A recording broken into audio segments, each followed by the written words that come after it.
Hi everyone, welcome to the OklaRoots YouTube channel. In today's tutorial, we're gonna make a crossbody bag.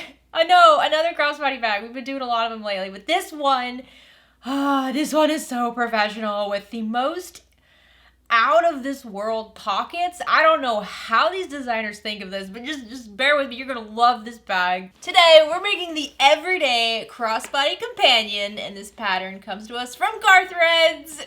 Okay, first, you have to know, if you haven't heard already, this is the most well-written pattern I've ever read. I know that's a big statement because I've gone through a lot of patterns. It would be interesting to know how many patterns I've done at some point. I've gone through a lot of patterns, and this is by far the most well-written pattern, and that's coming from a pattern writer as well. I know how challenging it could be to explain something in pictures and words, and they nailed it in this pattern. It's so good. So the pattern itself is amazing. The bag is amazing. The design is incredible. It's so fun.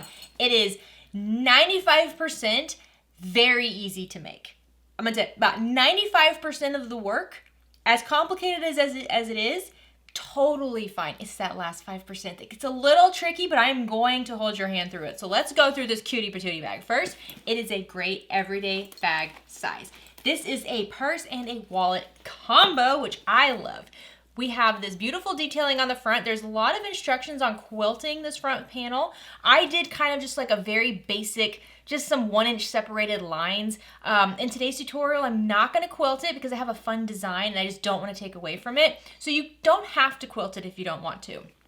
So we have this front panel here. You can see we have two zippers. We have the front panel zipper, which we'll get into in just a moment, and then we have the main bag zipper. I want to show you the back real quick. The back, we have this really cool, it's not a slip pocket. I mean, it is a slip pocket. It's a magnetic slip pocket, you see? I don't know if you can see. It's a really nice size magnetic slip pocket, perfect for your phone, but it like inserts into the back panel in a really unique way. I've never seen this done before. So then I also want to show you the straps for this before we dive into all the pockets in the bag. Look at these bag straps. Look at that detailing. They're so cute. You guys know how much I love a fancy strap. I mean, I really love a fancy bag strap, and this is a very, very fancy bag strap. So cute. Okay, so now let's dive into the front pocket. We have this very large zipper front pocket.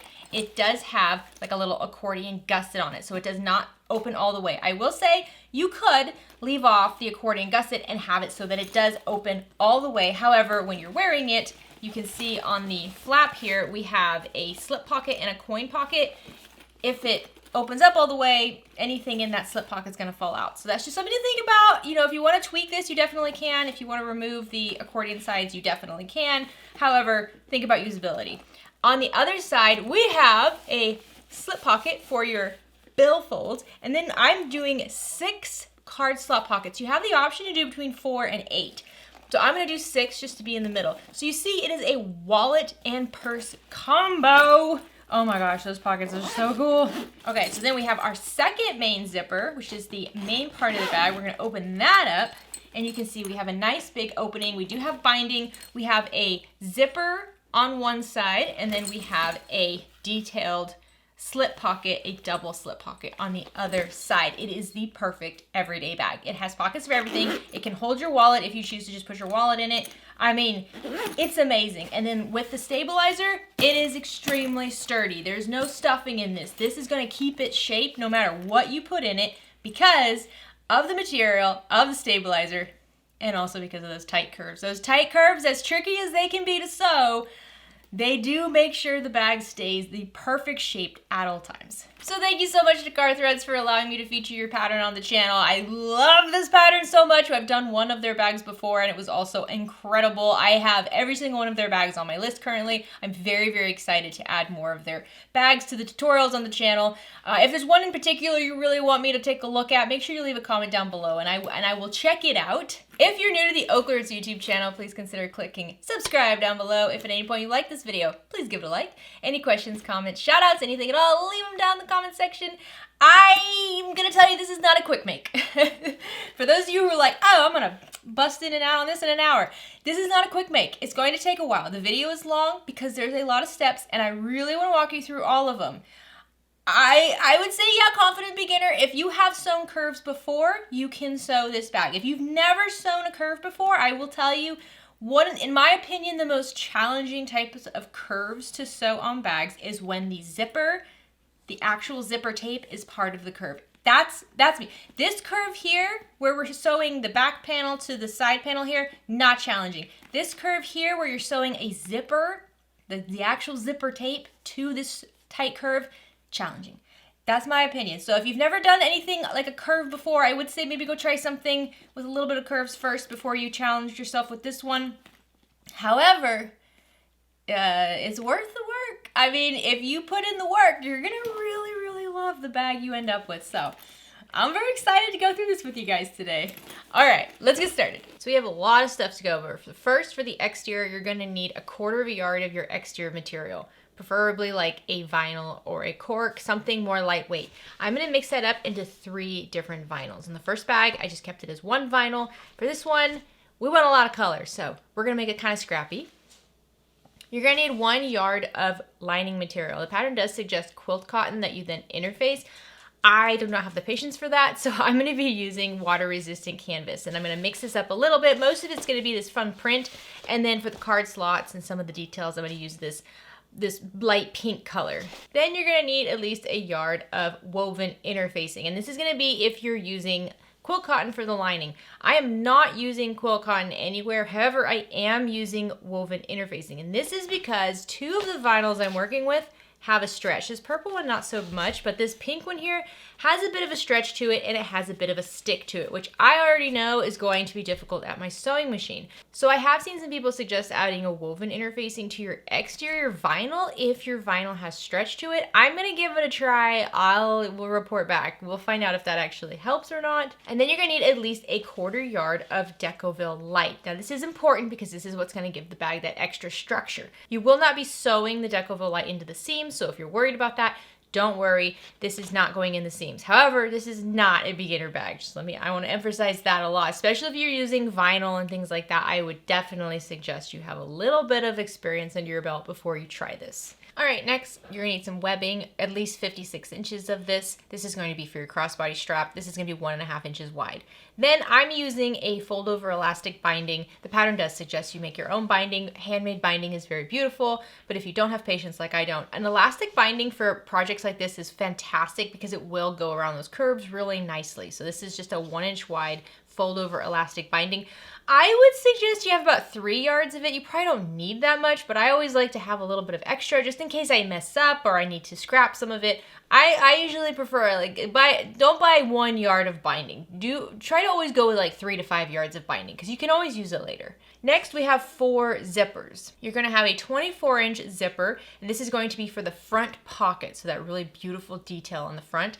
You're going to have a 14-inch zipper, and this is going to be for the top of the bag, the main part of the bag. And then you're gonna have 2 smaller zippers that go on the lining. One is going to be 7 inches, one is going to be 8.5 inches. The 2 longer zippers have double zipper pulls. The 2 smaller ones just have a single zipper pull. And then for our hardware, you're gonna have 2 3/4 inch D-rings, 2 3/4 inch swivel clasps. You're gonna have 1 1.5 inch rectangle ring, 1 1.5 inch adjustable strap slider, a bag tag if you choose, 1 magnetic snap set, and then 15 rivets. That's not all of them here, but you're gonna need a lot of rivets for this bag. All right, we have a lot of tools for this bag, so let's try to run through this. First, rivet press and hole punch. This is going to be for my magnetic snap and my rivets. My magnetic snap, I do have a die set for. I prefer using those over the prongs because you don't have to worry about it damaging your lining. Next, you're gonna need a good amount of plastic clips. You're gonna need a small 1 inch by 6 inch ruler, a stiletto, and a pair of snips. This is just what I keep at the sewing machine with me at all times. Lots of tape. I have paper tape. I have 2 double-sided tapes. One is 1/4 inch wide, one is 1/8 of an inch wide. And then I have this like masking tape, and that's gonna go over the back of my bag tag. A seam ripper as always. A lighter to clean up loose ends. An X-Acto knife is really helpful for cutting out a lot of the details in this bag. You have to be pretty precise with that. I have 3 different marking tools here. I have the silver ink pen and the air erasing marker as always, but I've started using this water erasing marker, which I love because it's just like the air erasing marker. It does come out if I put water on it. However, I don't really use this in places that will be seen in the end, but it stays longer than the air erasing marker. So I'll show you how I use that. Then I have this, it's like a fray check. It's just to help with corners and things so I don't have any fraying. Beacon 3-in-1 glue. I use this mainly for my metal bag tag. I have 2 presser feet here that are silicone based. I don't normally bring these out, but because my vinyl is a little bit sticky, the color, the pink and purple ones, I'm gonna try using those today. If that doesn't work, then I can always just put tape on the bottom of my metal presser foot and it's fine. Hand sewing needle, I know. I gave this a shot. I've seen this discussed a lot and I've always been too lazy to try it. But these corners are tricky, okay? The final construction is tricky. It's the only hard part of the entire bag is the end. And I tried hand basting the corners before I sewed them, and it was 1,000 times easier. So we're going to do that today. So I have some hand sewing needles. I have some thick red threads, you can see it, and then a leather thimble. For my machine, I have a Tex 45 weight thread. This is from Wizardry Stitchery in color Dusty Rose. That will go through the needle. The needle I'm using is a Microtex 8012, and in my bobbin is a Mara 100 weight thread. So now I've already done all the prep step for this, which is all the cutting and all of the interfacing. So we're not gonna go through that in the tutorial, but I will do my best to make note of where those things need to be done. So let's start with pattern piece A. You're going to have your main front panel. This is going to be for that front pocket. And then this is going to have a layer of Decoville light on the back. As you can see, the Decoville light stabilizer does not reach the edges. That's important. Then we have the exterior back panel. And then you're going to cut out the slits in the pattern. So you see on the back here how we trace out these slits.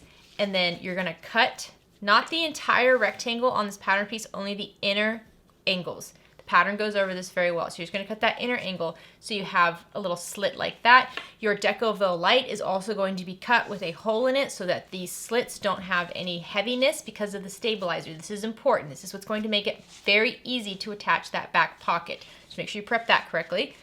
On this purple vinyl, I also have woven interfacing attached all the way to the edges. So I have the woven interfacing attached first, and then I have the Decoville light over that. Then you're gonna have 3 cuts of your lining material, and your lining material doesn't have anything on the back unless you're using quilt cotton, in which case you'd have woven interfacing. Okay, pattern piece B is gonna be slip pocket 1 trim, pattern piece C, slip pocket 2 trim.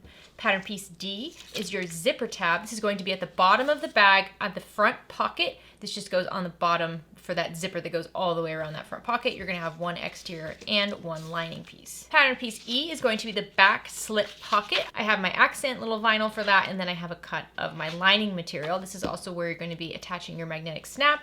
Pattern piece F is the zipper gusset. You're gonna need 2 exterior cuts of that, and my exterior kits have woven interfacing on the back because they are stretchy vinyl, and I've already attached the Decoville light per the pattern instructions, and then you're gonna have 2 cuts of lining material. Next we have pattern piece G, which is your base gusset. You're gonna have a lining cut, and then you're gonna have an exterior cut. The exterior cut does have specific instructions. Once again, you're going to have these little slits that you cut, just like this. It's like a little trapezoid, but not all the way, it just pulls down. And that's gonna be part of the exterior, and then the Decoville light is gonna have these little windows cut out. So pay attention to the pattern for where to cut those out.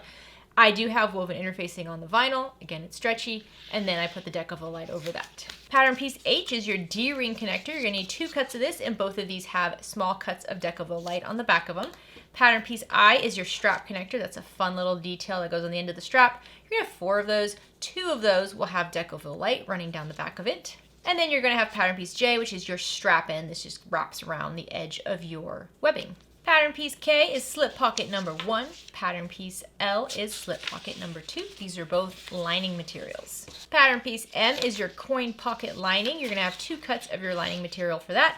Then pattern piece N is coin pocket facing, 1 cut of lining material. Pattern piece O is your card slot lining panel. This is going to be 1 cut of your lining. Pay attention to this. Make sure you mark the top on the back, and you will cut out this inner window here if you're using quilt cotton, or even if you want to add some woven interfacing to this, you can. Just make sure you realize that the woven interfacing cut is a little different from this. It's not going to go all the way to the edges. It's just going to go right along the center. I'm not using woven interfacing, and I found that it was fine.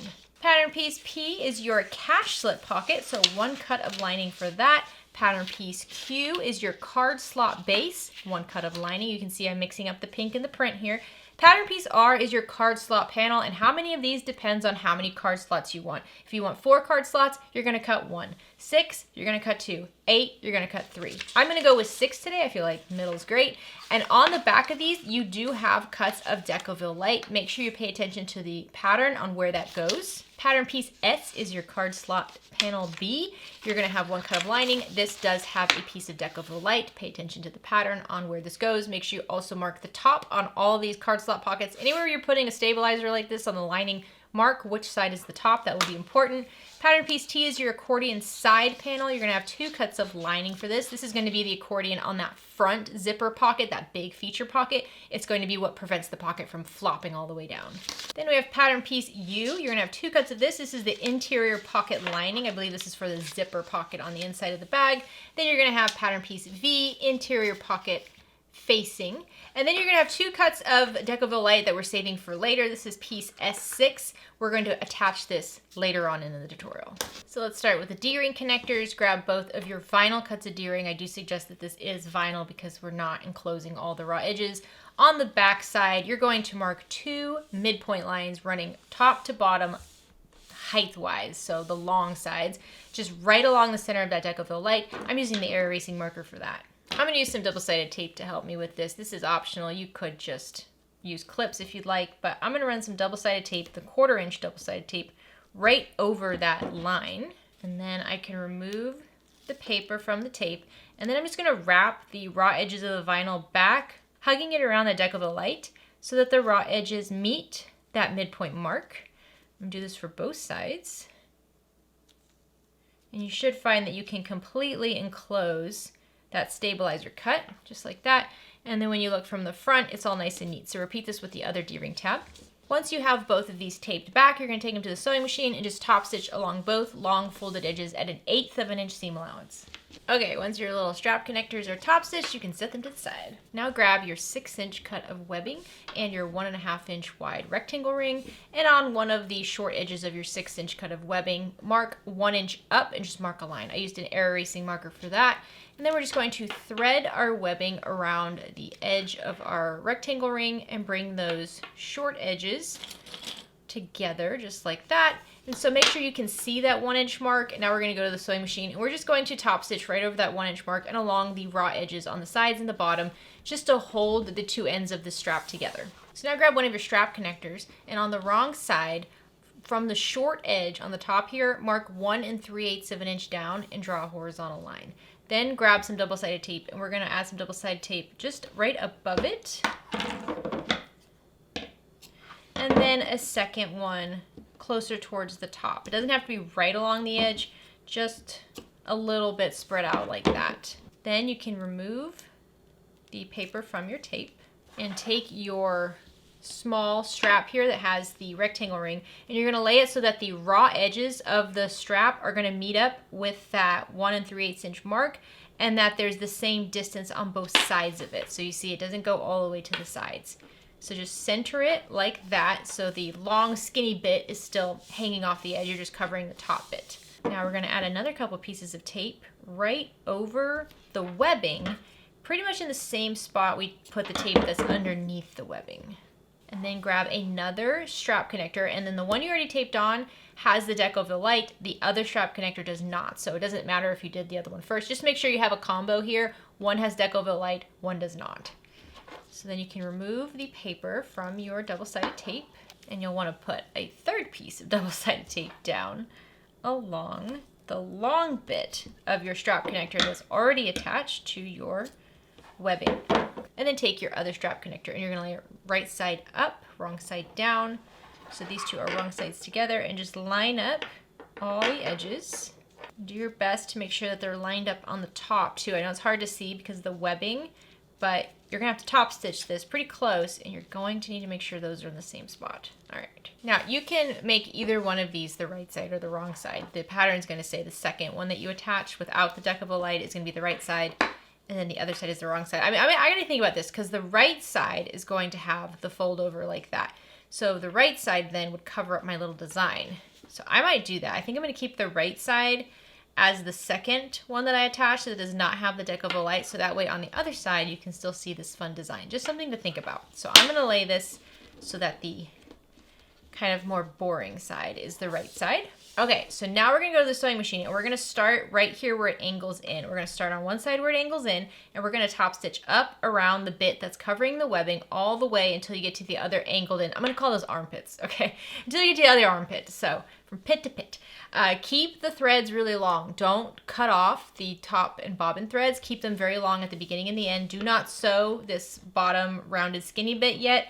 Only top stitch around the part that's going over the webbing. The pattern says a 1/16 of an inch. I might do more of an 1/8 of an inch just to make sure I catch the edge on both sides, because I am worried that if I go too skinny on the top by the webbing, I'm not going to catch the bottom. So carefully do this.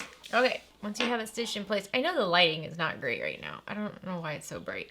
Once you have it stitched in place, just make sure you check the back and that you caught all the edges and that it looks as good as you can get it to look. I know it's a little tricky. My top stitching is never great, but that's okay.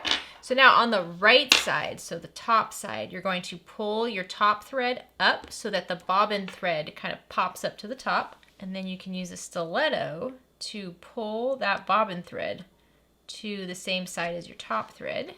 So do this for both sides. And then on this right side, take your top and bobbin thread and knot them. So I'm just going to do 3 tight knots, and I'm going to do this on both sides, so with both sets separately. And once you have them knotted well, cut off the threads so you just have a tiny bit of a tail there. We should be able to hide that, so you don't have to burn it or anything yet.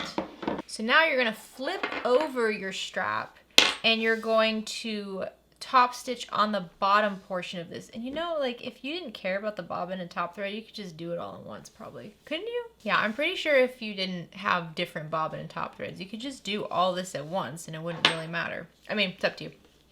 But we're looking at the back side now, so this is the back of it. And we're going to start at one of the end points of our top stitching, and we're just going to top stitch around the skinny bit now until we get to the other end of the top stitching that we've already done.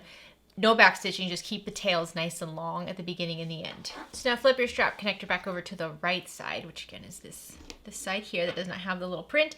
And we're going to this time pull the bobbin threads up until we can see the top thread being pulled to the front. And then we're going to use our stiletto to pull that top thread to the right side and do this on both sides. And once again, we're going to knot these nice and tight. And it's in the same place as the other knots. So these are almost like going on top of them. So now with the right side facing up, grab your pattern piece and you notice you have 3 dots. You notice you have 4 dots. I've got some tape over that top dot here. But you have 4 dots on your pattern piece. You need to poke out the holes where those 4 dots are. I just use a stiletto for that. And then you're gonna cover your top strap connector with the pattern piece and use some sort of a marking tool to mark where those dots are on your strap connector. Then you can use a hole punch to punch a hole where each one of those marks are. So these are going to be the holes for the rivets. So now grab one of your 3/4 inch swivel hooks and 2 rivet sets, and you're going to thread your swivel onto the edge of your strap connector, and you're going to fold your strap connector back so you have the top thread showing on the fold over and the main piece. So one side looks like this, the other side should just have pretty much bobbin thread on the back. And then you're going to use your rivets to insert them and line up the holes. And depending on your webbing, top rivet might be a tight fit. And then I'm going to grab my rivet press with the rivet dies, and I'm just going to carefully press down these rivets to set in place. How fun is that? It's so cute, and you can have a lot of fun with pattern placement on this. I think it's adorable. Okay, so this to the side for just a moment. Now grab your long strap, and you want to mark which is going to be the top and which is going to be the bottom. I know that like for the strap it doesn't really matter, but you will want to keep an eye on that when we're installing it. So I'm just going to mark. I think I'll use some tape. So I'm just going to grab a little piece of washi tape, or you can grab duct tape, whatever kind of tape you want. You could use a marking tool, it might get covered up later. So I'm just gonna grab some tape and I'm gonna mark that side as the top side. Now grab your little strap end, and on the back side, mark a midpoint line going along so it's parallel to the longer edges, and then put a little piece of double-sided tape on both sides of that midpoint line. you can take the tape off of one side, lay your strap end wrong side up, grab your webbing, and with your webbing top side up, so I have a sticker there, we're just going to overlay that strap end, and the raw edge of our webbing is going to line up with that midpoint mark on the back of our strap end. And then you can remove the paper off the other side of the double-sided tape and wrap this around the edge of your webbing, covering that edge, just like that. Now flip your strap over, and on the wrong side, so remember we have the tape on the right side, on the wrong side here, you're gonna measure 3 inches in from that short edge and draw a line. I'm using an air erasing marker for that. Grab your strap adjuster and lay it upside down, so top side down, and thread from the top over that middle bar, and then thread the webbing up through the right side, just like that. And then you're going to pull your edge that has the strap end on it around so that it meets up with that 3-inch mark. So we're pretty much just pulling the webbing 1.5 inches. We're just folding it 1.5 inches, wrapping it around that strap adjuster, okay? So this is the back side. The top side still has my tape and looks just like this. Now we're gonna go to the sewing machine and we're gonna top stitch along all 4 edges of our strap end at 1/8 of an inch seam allowance, and that's gonna hold this fold in place.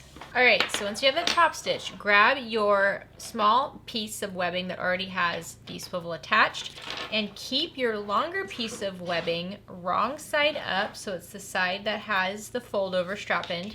Keep that wrong side up, go to the other end of your webbing, and you're going to thread it underneath that rectangle ring and up and around just like that. So when you pull it back, you're going to have it meeting the strap adjuster. See? And then you're going to pull that raw edge up to the side where the strap end is, from the bottom of the strap adjuster up and over to the top. You can remove that tape now. And there you go. Your strap is just about done. You already have one hook attached. Now we just have to attach the other hook. And now we're going to attach the other strap end to the edge of this webbing the exact same way we did the first time. So I'm not going to run through it again with you to save time. It's the exact same process as the first one. How cute are those straps? Isn't that a fun little decorative accent? It doesn't take a whole lot of time. You can have fun with your fussy cutting. And it's a really, really cool accent. And it's a fun way to be able to attach a 3/4 inch piece of hardware with a 1.5 inch webbing. All right, your strap is done. You can set that to the side. So now I'm choosing not to do the decorative stitching on today's tutorial because I'm using a print and I just don't want it to distract from that. However, I did want to tell you that you can do this very quickly. So like for the bag that I tested this on, all I did was I used a vinyl marker and I just marked from one corner of this front panel to the next, just like that. And then for my Bernina, we have these types of little bars that you can attach to your presser feet. And I did that to separate the needle 1 inch away from this. So you just kind of slide it in, you can measure 1 inch and then screw it into place. So when I was stitching, I just made sure that this bar was 1 inch away each time from my previous row of stitches. So you can see I just went down the center, I did 1 inch away from it like that, and then I decided to go back and I did a line that was like perpendicular to this first one and just went down and then did 1 inch away like that. I mean, it's very easy to do a decorative stitching, and you can see these are nicer spaced out, so it didn't take me very long. So if that's something you're interested in, I'd say play with that, have a lot of fun with it, but I'm not going to be doing the stitching on the front panel today. However, I do want to attach my bag tag to the front panel, so let's do that. So I marked a dot that is 2 inches up from the center of my bottom of my main front panel.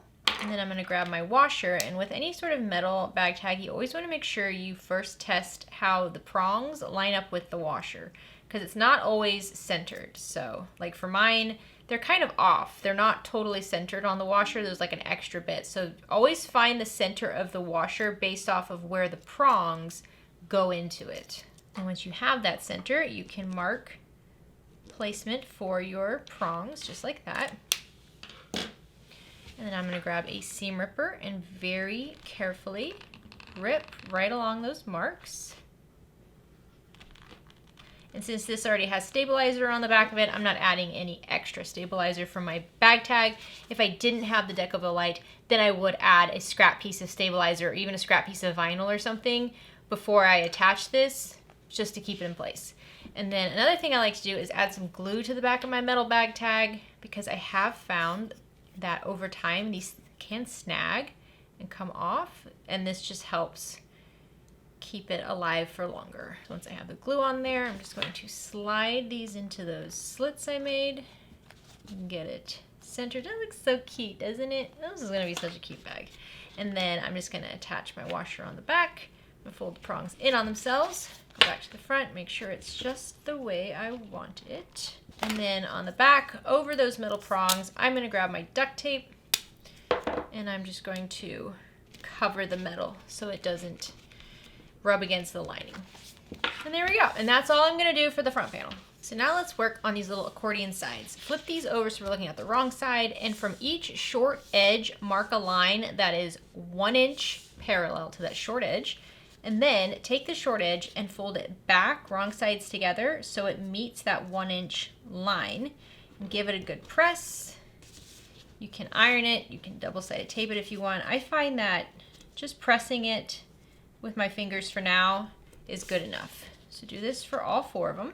And then with those short edges pressed in, fold the whole unit wrong sides together, matching up those short edges first. And I'm going to clip those together. And then match up the long edges and press the whole accordion side in half. And then you can iron it or you can finger press it. But the whole thing should be right side out and pressed in half. And the only raw edges are along those diagonal sides. So repeat this with the other accordion side.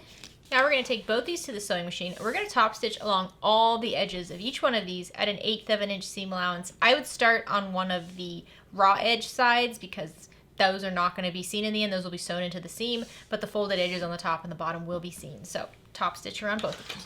So now take the accordion side and you're going to fold it in half, raw edges together, right sides together, and then you can clip to keep it where it is. Okay, and now the side that has the wider top is the top. Okay, so the bottom is this shorter edge, the top is the wider edge. From the top on the fold, you're going to measure 2 inches down and make a mark on that fold. And we're going to take this to the sewing machine and we're going to top stitch right along this fold from the top to that 2 inch mark, back stitching at the beginning and the end. You're going to do this for both of your accordion pieces. Okay, so this is what they should look like now. They got little mountains on them. So now grab your front pocket zipper. This is the longest of them, and you're going to lay it right side down, so wrong side up. And then you're going to mark 2.5 inches in on the edge from each short edge. So just 2.5 inches up each side. Grab one of your little mountains here, and with the mountain side up, you're going to lay it shorter side towards the short edge of your zipper tape. And you're just going to line it up on the bottom edge of your zipper tape at that 2.5 inch mark. So the short bottom edge of the accordion pocket lines up with that 2.5 inch mark on the bottom long edge here of my zipper tape. And we're going to clip this just like that. So it's clipped to the back of the zipper. Okay, now we're just going to go base this down at 1/8 of an inch seam allowance. All right, so you see how we have one attached? We're going to do the same thing on the other side. Just make sure it's on the bottom edge again. So I'm just laying my zipper wrong side up, just like I did before. Accordion side already attached on this bottom edge. Take the other little mountain here, and again with it mountain side up, we're going to lay this down. And the bottom edge is going to line up with that 2.5 inch mark on the same edge of the zipper tape that you attach the other accordion side. And now we're going to go base this on at 1/8 of an inch seam allowance, just like we did the other side. Okay, set your zipper to the side for just a moment. So now grab both your exterior and your lining zipper tabs, and on the right side, on the short edges, apply some double-sided tape right along those short edges. So take your lining zipper tab and remove the paper from one of the short edges and keep your zipper tab laying right side up. And then grab your long zipper, and with your zipper right side up, lay the back side so that it matches up with that short end of your lining zip tab. Just like that. And then take your exterior zipper tab, remove the paper from one of the short edges of that, and lay it so it's right side down, right sides together with your zipper, matching up with the same short edge.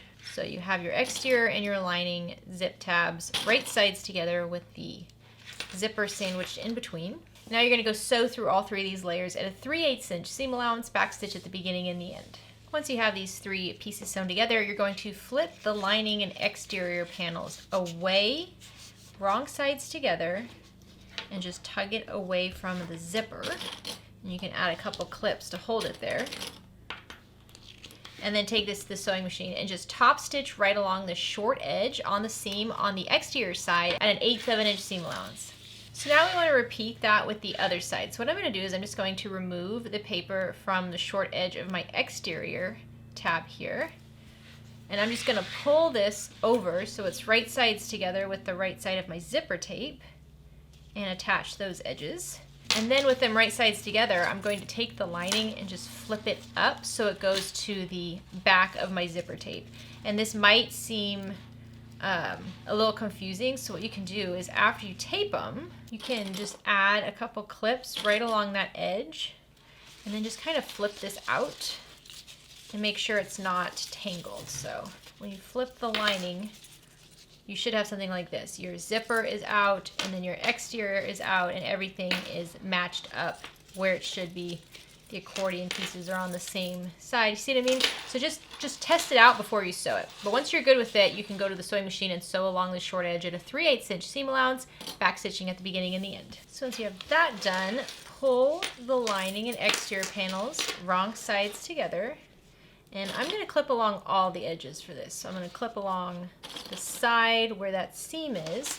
But then I'm also going to just pull the two ends of these panels so that I get a straight edge here on the side, and I'm going to clip the raw edges together as well. So do this for both sides. And now I'm going to go to the sewing machine and I'm going to start at the end of the top stitching I've already done on one end of my zipper tab, and I'm just going to continue along the raw edges, top stitch over the other edge where it connects with the zipper, and then top stitch down the other long edge so the entire unit is all closed off. And there you go. You got your little zipper, your little mini zipper gusset all ready to go. So now we need to mark some midpoints. So you're going to fold your zip end in half, that zipper tab end. And I like to use clips to help hold things together. And now I want to find the midpoint on this zipper tab. So I'm going to use scissors for this part and not the zipper tape though. I'm not going to cut into the zipper tape, only the zipper tab. And then while you have that folded, continue keeping it folded and your little accordion sides should match up. So I'm going to clip those.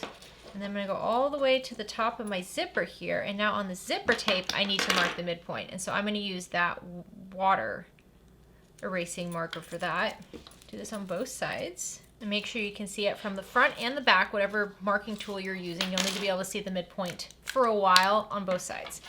And then once you have that marked, then take the midpoint you marked on the zipper tab, match it up with the midpoint on the top, and let's fold this again. We're going to find the midpoints between the midpoints. And so for this, you might have to move the accordion bit out of the way, give it a fold, and then mark the midpoint on both edges. It's going to be a little bit hard because it is on the accordion bit, so you're going to need to kind of fold the accordion bit out of the way. You might just want to grab a ruler and use the ruler to help mark it on that accordion side if you need to. Here we go. And do this on both sides. Okay, so now you should have your little zipper gusset bit here marked in 4 spots. So it's all separated. You can set this to the side now. All right, so now we're going to work on the back panel. So make sure you have your back exterior main panel, your back pocket, slip pocket, and then that extra piece of stabilizer. Those are the main pieces we're working with. So now looking at the back slip pocket pieces on the exterior, on the wrong side of your back slip pocket, mark 3/4 of an inch from both long edges and make a mark. I'm using an air erasing marker for that. On the lining, on the top edge, you're going to do 3/4 of an inch down, but on the bottom edge, mark 7/8 of an inch up from the bottom edge. And then if you haven't already, mark the placement for your magnetic snap. So I just, on the back of my lining panel, I marked 1 1/8 inch down from the midpoint and made a little dot. That's going to be my placement for the magnetic snap. So now this end is going to get the male side of the snap. So I have a scrap piece of stabilizer here since my lining is pretty thin. I'm going to use my hole punch to punch out a hole where that mark is. And this is only if you're using the rivet type of magnetic snaps. If you're using the prong ones, you're going to attach it the same way we did the bag tag. So I also have a scrap cut of stabilizer here to help with support. So from the front side, I'm just going to insert the male part of my snap. And then I'm going to grab my stabilizer and I'm going to put that over the post on the back. And then I'm going to attach the little rivet bit just like that. And I can grab my rivet press and my die set for this. I have a top die that kind of looks like a rivet die, and I need the bottom die that looks like the female end. And I'm going to set that in there and insert the top die. And then with it, rivet up. I'm just going to insert this into my press and press it down. And the nice thing about this is it's nice and lightweight. And this little rivet back here, I don't have to worry about that rubbing against any other material. It's not going to cut anything or even look at like anything. It's nice and smooth. So after you have the snap installed, on the wrong side, the back side of each one of these panels, apply double-sided tape right along those raw edges on the top and bottom. They're parallel to your marked edges. And then you can remove the paper and then just fold down those long edges, wrong sides together, and stick them to your marked lines. So the raw edge lines up with that marked line. And you have a nice little fold. Do this for both panels on both sides. All right, once you have the raw edges folded up on the top and bottom of both of these, you're going to take some double-sided tape again, and now you're going to line it right over that folded edge on the top and bottom of your exterior panel. And then once you have the tape there, you're going to take the paper off of both strips. And then you're going to take your lining panel and you're going to lay it wrong side down over the back side of your exterior panel. And make sure you have the top of your lining with the top of your exterior. So if you have a print like I do, make sure you pay attention to that. And we're going to line up the top edge first and tape it down, and then line up the bottom edge. And your finished lining should be just a teeny bit shorter than your exterior. And that's how it should be, so we don't see it peeking through on the front. How cute is that? Isn't that sweet? So now we're going to go to the sewing machine and we're going to top stitch only along the top edge. That's the only place. Top edge of this little pocket at 1/8 of an inch seam allowance. I do like to back stitch at the beginning and the end of this. Once you have that top stitch, now you're going to measure in from each of the raw edges in 3/8 of an inch and mark a line. I'm using a vinyl pen for that. You could also use an air erasing marker. And then once again, we're going to grab some double-sided tape and we're going to apply it right along the short raw edges, making sure it doesn't go past that 3/8 of an inch mark that you already made. Do this for both sides. Okay, now let's look at the back panel, and let's flip the back panel upside down so we're looking at the wrong side. So now you see this blue inner trapezoid that I have marked on each side. There's a cut side, which is the inner long edge, and then there's an uncut side, which is the longer, long blue edge. You're going to take that longer blue edge here, the uncut side, and you're going to measure 1/4 of an inch away from it towards the raw edge of your material on both sides. So you want 1/4 of an inch away from that uncut edge that you marked. Now we're going to grab our 1/8 of an inch double-sided tape and we're going to run it right along. I'm going to run it right along the edge of the cut side of that trapezoid. I find if I run it along the line, then it's a little too long. So as you can see, if I pull this open, see there's the cut edge here. I'm going to put it on the cut edge side. And then I'm going to take the paper off that tape and I'm going to fold that cut edge back, wrong sides together, to meet that mark we just made. And this can be a little tricky to hold in place if you have a firm vinyl. So you might want to add some clips after you give it a good press just to hold it there. I'm going to do this for both sides. Okay, now flip this to the right side, and this part can be a little tricky. I'm going to pull the clips so they're facing the exterior side. You don't have to have these clipped for long, so if they're leaving a little mark, don't worry about it. Now this is a little hard to see. I don't know if you can see it, but take a ruler and you're going to mark from the bottom corner of the opening to the other bottom corner. Make sure you're always checking, so the top is up here. Top is up there. Bottom corner to bottom corner of that opening. I'm using a vinyl ink pen for that because it's easy for me to wipe off. Now we're going to insert our pocket. So I'm going to take the clips off the left side here and I'm going to insert my pocket into this side over here. And the folded edge of that opening on the back panel is going to meet up with that 3/8 of an inch mark that I made. And it might be a little bubbly right off the bat, but that's okay. And we are not removing the tape yet. This is kind of a temporary thing. So just get it where you want it. Make sure you have the same amount of overhang on both sides. And the bottom edge is lined up. Okay, don't remove the tape yet. Now what you're gonna do is you're gonna find where that magnetic snap is and you're gonna press it really firmly, just like that. So now take this out and you should have a mark in your vinyl. I don't know if you can see, but there's a mark in my vinyl where that presses. I'm just gonna grab my marking tool and I'm just gonna mark so it doesn't go away. And that's how we make sure the magnetic snap lines up, because we can measure all day long, but if we don't insert it perfectly, it's gonna be a mess. So now we're gonna install the female end of the snap. So I'm just going to push in my hole punch and punch out where that hole is. And then I'll grab the female part of the snap and insert it into the back panel, flip it over. I already have stabilizer, so I can just attach my rivet, change out my bottom die, and then with rivet side up, I can just put it in my rivet press and press it down. Okay, now reinsert this pocket in here. Again, the paper's still on that double-sided tape, but also snap it with its opposite end of the magnetic snap and make sure everything lines up. So we can flip up one side, remove the paper from the double-sided tape, and then flip the side down. Do the same thing on the other side. And if you need to, you can grab your template and make sure that it's still all lined up correctly, that nothing is pushed too far away from one another. Sometimes these short edges can kind of move around. There we go. Just do your best to keep it the right size. And now flip this over so we're looking at the wrong side. Grab your remaining pieces of stabilizer that you have. You can measure 1 inch down from the top edge and make a mark right over where the overhang is for your pocket.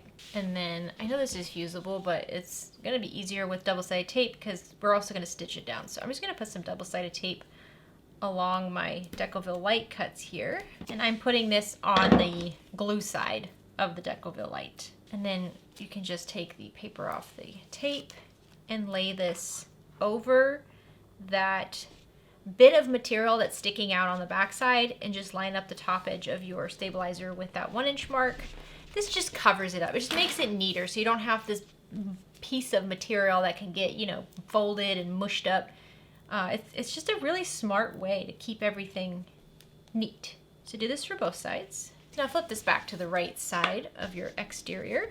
Make sure all the corners look okay and the sides look okay. And we're gonna go to the sewing machine and we're gonna top stitch along the side, the bottom, and the other side at 1/8 of an inch seam allowance, leaving the threads long so we can tie them off on the back side. Go slow with this, be careful. You are top stitching on the back panel on the sides, and then you're gonna top stitch on the pocket on the bottom. Okay, so you see when you look at the back side of this, you stitched over that extra piece of Decoville. So that's holding it in place as well. And I didn't use my silicone foot, and I think I'm okay. It was okay. So now on the back side, I'm just gonna pull the bobbins so that the top thread comes to the back, and I'm gonna tie these off into 3 tight knots to secure. Okay, after you have that top stitch, grab a ruler, and you're going to start 5/8 of an inch from the top of your pocket and 3/8 of an inch in from the seam between the back panel and your pocket, and you're gonna mark a vertical line. So it starts 5/8 of an inch down all the way to the bottom of your pocket. Do this for both sides. And now we're gonna go back to the sewing machine and we're gonna top stitch right over those 2 vertical marks, once again leaving the threads long so that you can pull them back, knot them really tight on the back side of your panel. All right, so now you have those 2 bits of stitching to really help secure this pocket in place. And so the final thing we need to do is add some rivets. You do need to add rivets here. So the rivet we're gonna add is gonna be right at the top of that stitching that you just made. So I'm just kind of eyeballing it about, I don't know, it's about 1/4 of an inch top. It's between the top of the stitching that you just made and the top stitching on the top of the pocket. I'm gonna grab my hole punch and punch out the holes, and I'm punching through the pocket and the back panel. Then I'm going to install the die set for my rivets since I'm done with that magnetic snap. And I'll just grab 2 rivets and you can just pop them through here. And then once you have them where you want them and it looks good, you can set them with your rivet press. And how adorable is that? It's such a cool pocket. I've never done a pocket like that before. I don't know how I keep like learning all new things. I've made so many bags, but it's adorable. So there you go, your back panel's done. So now we're going to work on the lining wallet. pretty much. So you're gonna need piece O, piece P, piece Q, R, and S. However many R's you have, you're gonna need all of them. So let's start with card panel A. So working with card slot panel A, flip these over to the wrong side, and on the top edge, mark down 1/4 inch, and on the bottom edge, mark up 1/2 inch. You're gonna do this for however many of the A panels you have, between 1 and 3. So now, go to your top edge of your card slot panel, and you're gonna fold it down, wrong sides together, to meet that 1/2 inch mark on the bottom. So fold it back, and then give it a press. Do this for all of your your card slot A panels. I'm just gonna add a couple clips here so I don't forget that these are supposed to be pressed, because with water resistant canvas it can kind of unpress itself. All right, so set those to the side. So then grab card slot panel B, and on the wrong side of this card slot panel B panel, measure 1/4 inch down from the top, and then measure 4 inches down from the top and draw horizontal lines. Then take the top edge of your B panel and fold it down so it meets up with that 4 inch mark on the bottom, and press and add clips if you need to. Okay, so where the fold over is, that's considered the wrong side. So let's flip these over so we're looking at the right side, and that's just where it's just all exterior facing up. We're going to take all 3 of these panels, or however many you have of your A's, but we're going to take the panels and we're going to top stitch along all of them on that fold where I have my clips at 1/8 inch seam allowance. I am going to back stitch at the beginning and the end. So now grab your card slot base panel, and on the wrong side of this panel from the top edge, mark a line that is 7/8 of an inch down. This needs to be like an erasable, like an air erasing marker. 7/8 of an inch down, a horizontal line. So now grab one of your card slot A panels, and you're gonna lay it right side up over the right side of your card slot base, and the folded top edge is gonna match up with that 7/8 of an inch mark. Make sure the sides align, and I'm just gonna clip the sides. Again, focusing on matching up that top line. And then flip the top fold of your card slot A panel up. So you might have to finagle your clips a little bit, just like this. So you should be able to see that 1/4 inch line that you drew previously. So the top of the A panel is now on the bottom here. So now we're gonna go to the sewing machine, and we're gonna sew right over that 1/4 inch line that we made, back stitching at the beginning and the end. You're only sewing the bottom part of your A panel. The top part is folded out of the way. So you see the bottom part is now sewn on, and when we fold this down, it's attached. So now remember, I have 1 extra panel to attach. So if you're only doing 4 card slot pockets, you don't need to do this next step. But I'm gonna measure 1/2 inch down from the top folded edge of that first card slot pocket and draw a horizontal line with an erasable marker. And then I'm gonna grab my second card slot A panel, and I'm gonna line up that top folded edge with that 1/2 inch mark, making sure the sides are also lined up and straight. And I'm gonna clip this along the sides. And once again, I'm going to fold up the top piece of this card slot A panel so that I can clearly see the bottom edge here, and I still have that 1/4 inch mark that I made earlier, and now I'm just going to sew right over that 1/4 inch mark, back stitching at the beginning and the end. So once you have that second one attached, if you're doing the 6 like me, you're going to measure down 1/2 inch once again from that bottom top folded edge now, and mark a horizontal line. I have a second mark, ignore that, I messed up. And then you're going to take your card slot panel B, and you're going to lay this right side up over the right sides of your card slot unit you have, matching up the top folded edge with that 1/2 inch mark that you marked. Make sure the sides are also lined up and clipped together. And then once again, we're going to just carefully lift up the top fold of our panel B this time. Get it out of the way so we can see that 1/4 inch mark that is already fading fast on the bottom, or on the top, what was the top of our panel B. We can see that 1/4 inch mark, and we're just going to go to the sewing machine and sew right over that, back stitching at the beginning and the end.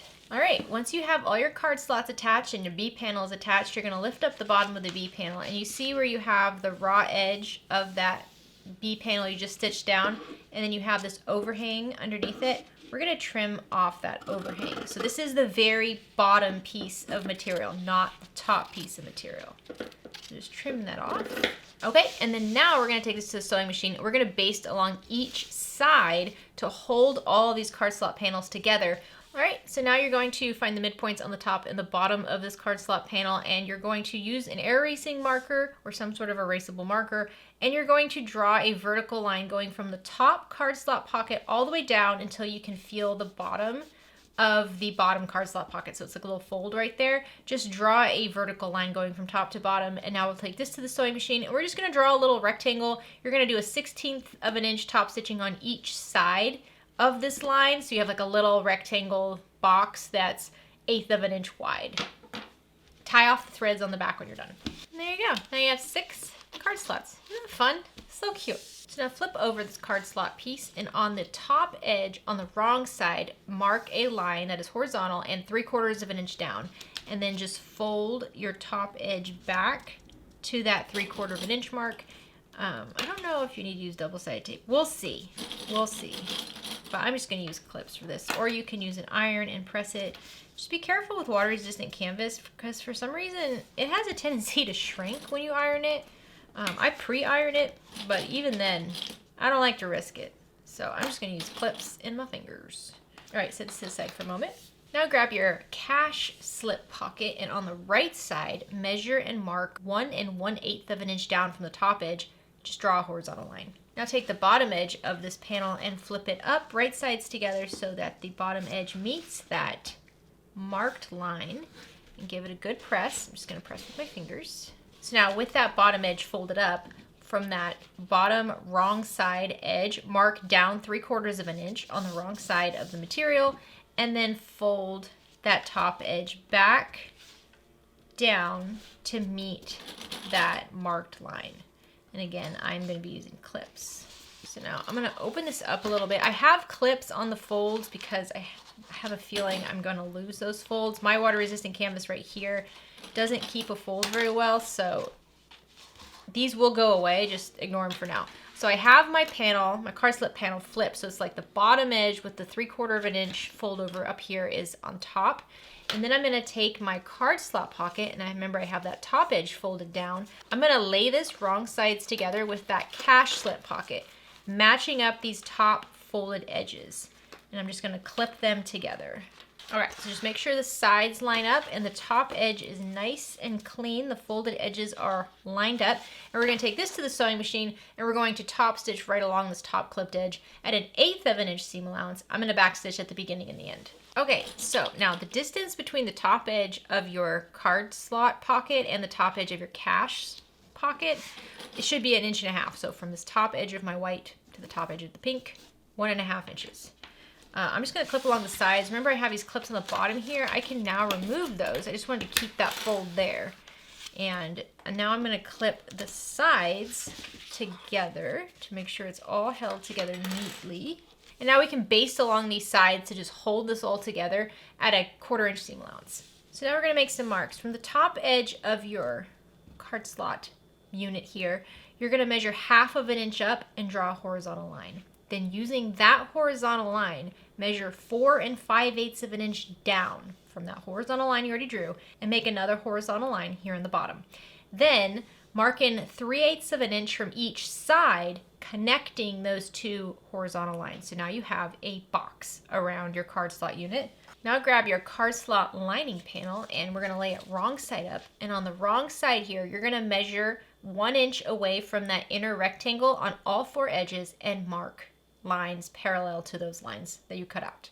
Then you're going to make a second box, and this time you're going to mark 1/2 inch away from that inner cutout rectangle.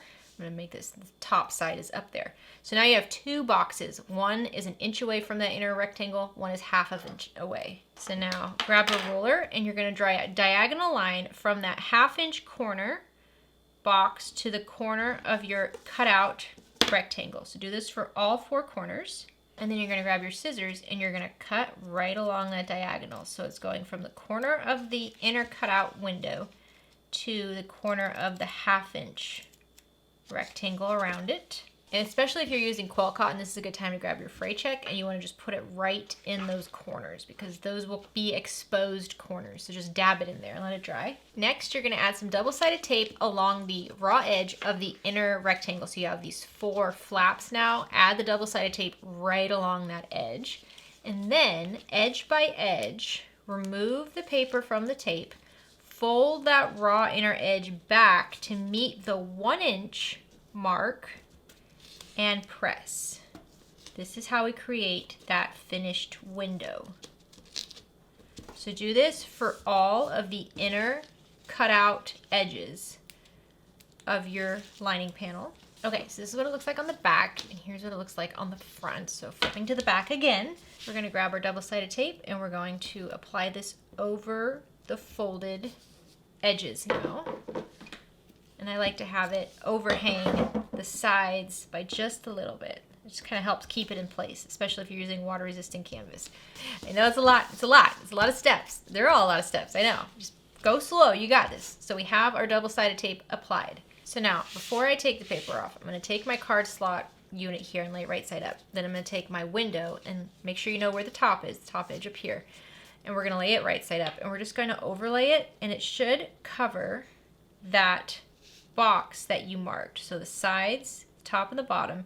The folded edges might line up right with it. They might not completely cover those lines, which is why you used an air erasing marker, so they will disappear, but it should be the same size. So just double check that. And then what I'm gonna do is I'm going to take the paper off my tape one edge at a time and tape this over my card slot unit. And once the top is good, then I'm gonna go side by side. I'm gonna take the paper off the right side here and then gently tape that down. And then I'll do the left side. Isn't this cool? It's such a cool pocket. I don't know how she thinks this stuff up. There we go. So you should have a nice little secret card slot pocket window. So cool. Now we're gonna go to the sewing machine and we're gonna top stitch outside this window where the folded edges are at 1/8 of an inch seam allowance. Leave the tails long at the beginning and the end, and then pull them to the back and tie them in a nice knot. All right, so now you have your little card slot rectangle all done. Flip it over to the back side and then measure 3/8 of an inch up from the stitching. You can't see because it's white, but the stitching that's on the back side from that window we just did, just measure 3/8 of an inch up and then measure 3/8 of an inch down from the bottom edge here, and just use your scissors to cut off that overhang. We just don't need that extra fabric. So make sure you're not cutting the lining window, just that top bit of the card slot pocket. And there you go, your card slot pocket panel is now done. So now grab slip pocket 1 and you're gonna lay it wrong side up, and on the sides, so make sure you know where the top and the bottom is. So on one of the top sides, mark T for top on the back.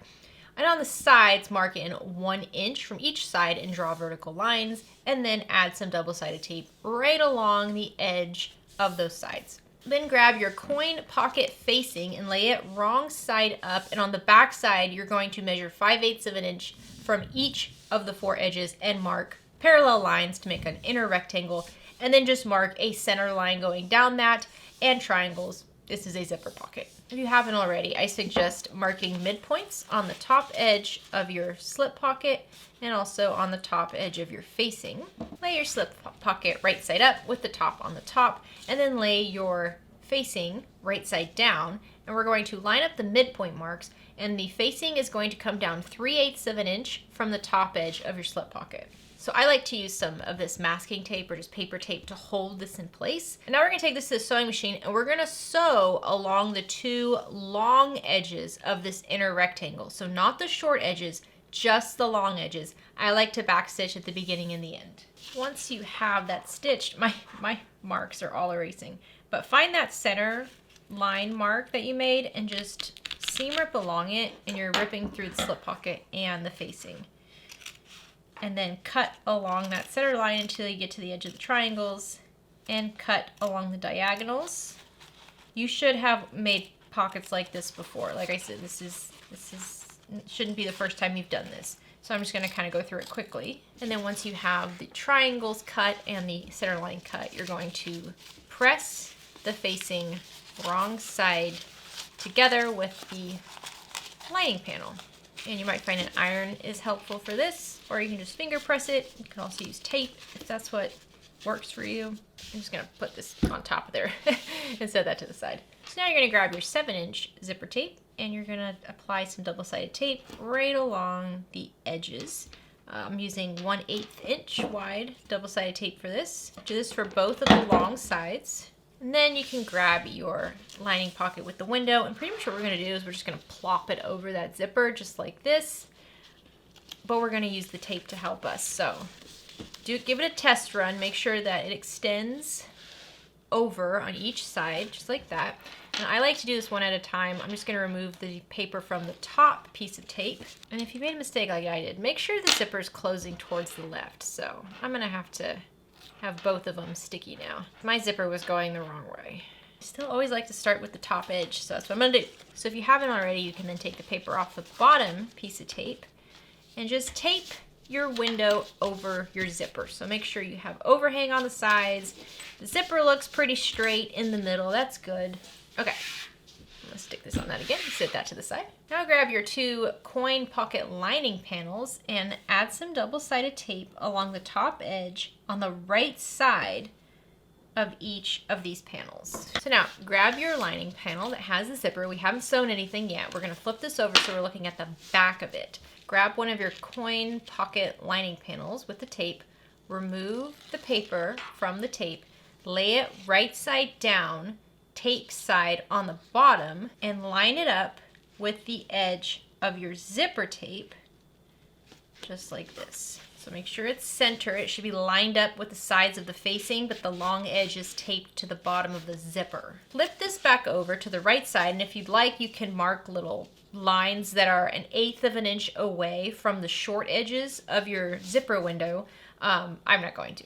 But what we're going to do now is we're going to top stitch along the bottom edge of this window at 1/8 of an inch seam allowance, making sure that it extends about 1/8 of an inch on the sides of each of the short edges. You can leave the tails long for this and then just tie them off on the back. Once you have that bottom top stitched on, flip this over once again so we're looking at the back. Grab that double-sided tape again, and you're gonna lay the double-sided tape right along the bottom edge of your coin pocket. It's pretty much just the same space that you had the double-sided tape on the other side of it. Remove the paper. This is kind of an extra step. You don't have to do this, but it helps hold the pocket down. So remove the paper and then press down that coin lining panel so it's right side up now, and press to that tape, and that just keeps it out of the zipper.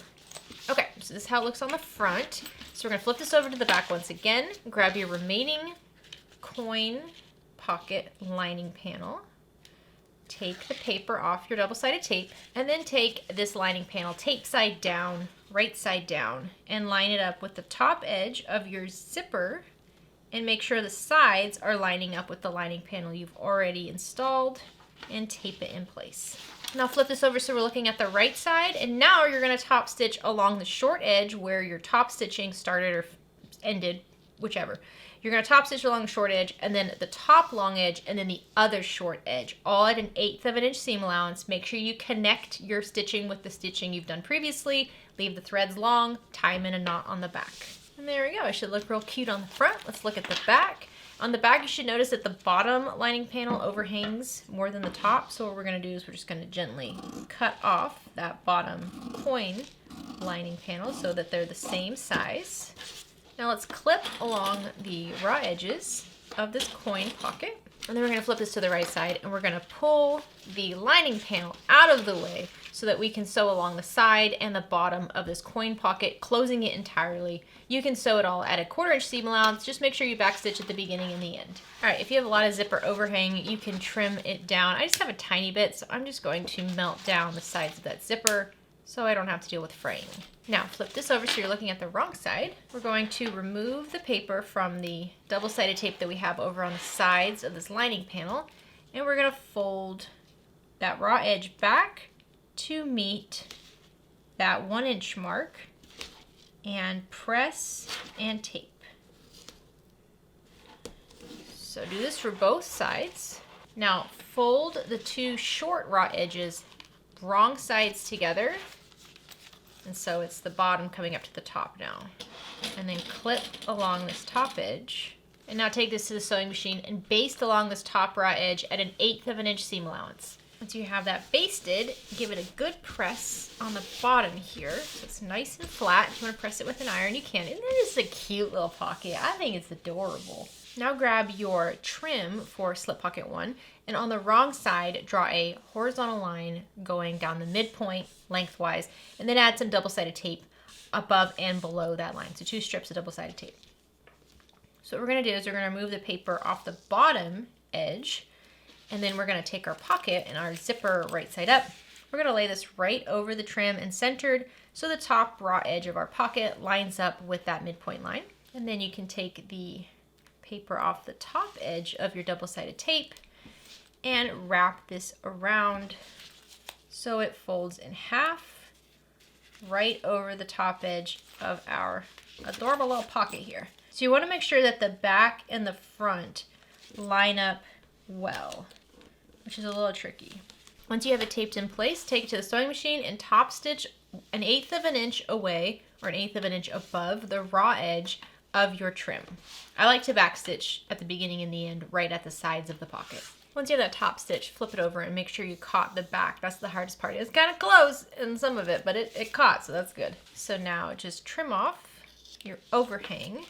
Now grab a lining main panel and lay it right side up. Make sure you have your midpoints on the top and bottom already marked. And then let's mark the midpoint on the bottom fold of this little coin pocket here. I'm just gonna fold it in half. Don't cut, because this is a finished edge. I'm going to use my air erasing marker to mark the midpoint down here. And so using the midpoint mark on the bottom of the lining panel and the midpoint mark on the bottom of the coin pocket, I measured 1 1/4 inch up, and then I just centered and taped down this coin pocket. Isn't it looking cool? It's cool material, isn't it? So now we're going to top stitch along the sides and the bottom, all at 1/8 of an inch seam allowance. Keep the tails long at the beginning and the end and tie them in knots on the back. So now let's install some rivets. So I'm going to put the rivets just inside all the top stitching on the trim. So I'm just kind of centering it between the stitching. You don't want to accidentally cut into any of your top stitching. So after I have a mark of where I want them, I'm going to hole punch, and I'm hole punching through the trim on the pocket and also the lining panel, just the top 2 corners. And also grab a couple of small pieces of your stabilizer and punch holes in those too. You'll want this to help support these rivets, especially since it's only going through the lining panel. So I'm going to take a rivet and insert it through, and then I'll put the stabilizer over the stem, and then I'll put the cap on, just like that. So do this for both sides. And you can grab your rivet press and just set these rivets into place. And there you go. Another lining panel done. I know, there's a lot of pockets. We just have a couple more to go, and then we can start really doing the hard part. So you can set this to the side. So now grab slip pocket number 2 and trim 2. Now on the back of your slip pocket, make sure you mark where you want the top to be. And then on the sides, measure in 1 inch. This is just like what we just did. So measure 1 inch in from each of the sides and make vertical marks, and then add double-sided tape along those 2 long edges right on the edge of the material. Remove the paper from the tape and fold the raw edge back, wrong sides together, so it meets up with that 1 inch mark. Now flip the bottom and top edges so that they are wrong sides together, and clip along those 2 raw edges. Now you can take this to the sewing machine and just baste along that clipped edge at 1/8 of an inch seam allowance. Once you have that basted, just give it a good press, either with an iron or with your fingers. Just flatten out that bottom fold really well. And now take your trim, and on the back of your trim, mark a midpoint going between the 2 long edges, and then add some 1/8 of an inch double-sided tape above and below that midpoint line. I'm going to remove the paper from the tape below it. I'm going to take my pocket and lay my pocket right side up, center it over the trim, and line it up with that midpoint mark. Press it down, and then I'll take the paper off the other piece of double-sided tape and fold this in half so it's wrapping around that top edge, and do your best to make sure it meets up with the back side, which is tricky to do. You can trim off the overhang now instead of waiting until later like I did last time. So I'm just going to trim this down. And now take this to the sewing machine and top stitch right above that bottom raw edge of your trim at 1/8 of an inch seam allowance. I do like to back stitch at the beginning and the end for this. Alright, coming along. So now let's fold this and mark the midpoint on the bottom edge of the slip pocket. just using some sort of a erasable marking tool. And now grab another lining panel and using the midpoint mark on the bottom of the lining panel and the bottom of your slip pocket, center your slip pocket right side up over the lining panel and an inch up from the bottom edge. I'm using paper tape to tape it down, and now we're going to top stitch along the sides and the bottom, all at an 1/8 of an inch seam allowance, and then leave the tails long at the beginning and the end and tie them off on the back. Okay, once you have the pocket top stitch, now we want to divide it. So using the midpoint on the top and the bottom of my lining panel, I made a vertical line using my air erasing marker going from the bottom of my slip pocket to right underneath where the trim is. So I'm not going to go over the trim, I'm just going underneath the trim. And what I'm going to do is I'm just going to start at the bottom, top stitch at about a 1/16 of an inch on one side, go over the mark, go 1/16 of an inch down the other side till I get back to the bottom, leave the tails long, tie them off. That's how we'll divide it. So now we have it divided. Now we just need to add some rivets. So we're going to attach rivets to the top corners just like we did on the other slip pocket. So I'm just going to mark placement for that. And then we're going to attach a rivet right in the center. Now remember, we did not top stitch all the way over the trim, and that was for a reason. That way we don't have to worry about cutting into that top stitching. So I'm just going to use my hole punch to punch out my placements, and then I've got 3 rivets here that I'll just insert. And I'm also going to grab some scraps of Decoville Light. So you see I just take scraps from what I had, and we're going to attach this to the back on the wrong side just to help give the rivets a little bit more support. Flip it over, attach the stabilizer, and pop on the cap. And then all you have to do is set them with your rivet press. How stinking cute is this? Okay, one more pocket to do. Okay, so you're gonna need another lining panel, 2 of your interior pocket lining panels, your interior pocket zip facings for the zipper, and then your remaining short zipper, which is 8.5 inches long. On the back of your facing, you're gonna mark in 5/8 of an inch from all 4 edges and create an inner rectangle just like we've done before. And then mark a midpoint on the top edge of your facing and use that midpoint and the midpoint on the top edge to center this right side down on your lining panel and 1 1/8 of an inch from the top edge and tape in place. Now we're gonna go to the sewing machine and we're gonna just sew along the 2 long edges of our rectangle, back stitching at the beginning and the end. Remember, you're not sewing along the short edges. Okay, now the process to continue is exactly the same with what we did before with the coin pocket. So I'm gonna do the rest of this off camera. I was gonna show you, but it's the exact same process as the coin pocket, just attaching it to a different size panel. I'm gonna do it off camera. So now we're gonna work on the main gusset. And the first thing you wanna do is mark the midpoint on everything. So mark the midpoint on all 4 of your zipper panels and mark the midpoint on the long edges of your main gusset, lining and exterior. And also mark the midpoint on your zipper. Just make sure you mark it with a pen, not with scissors.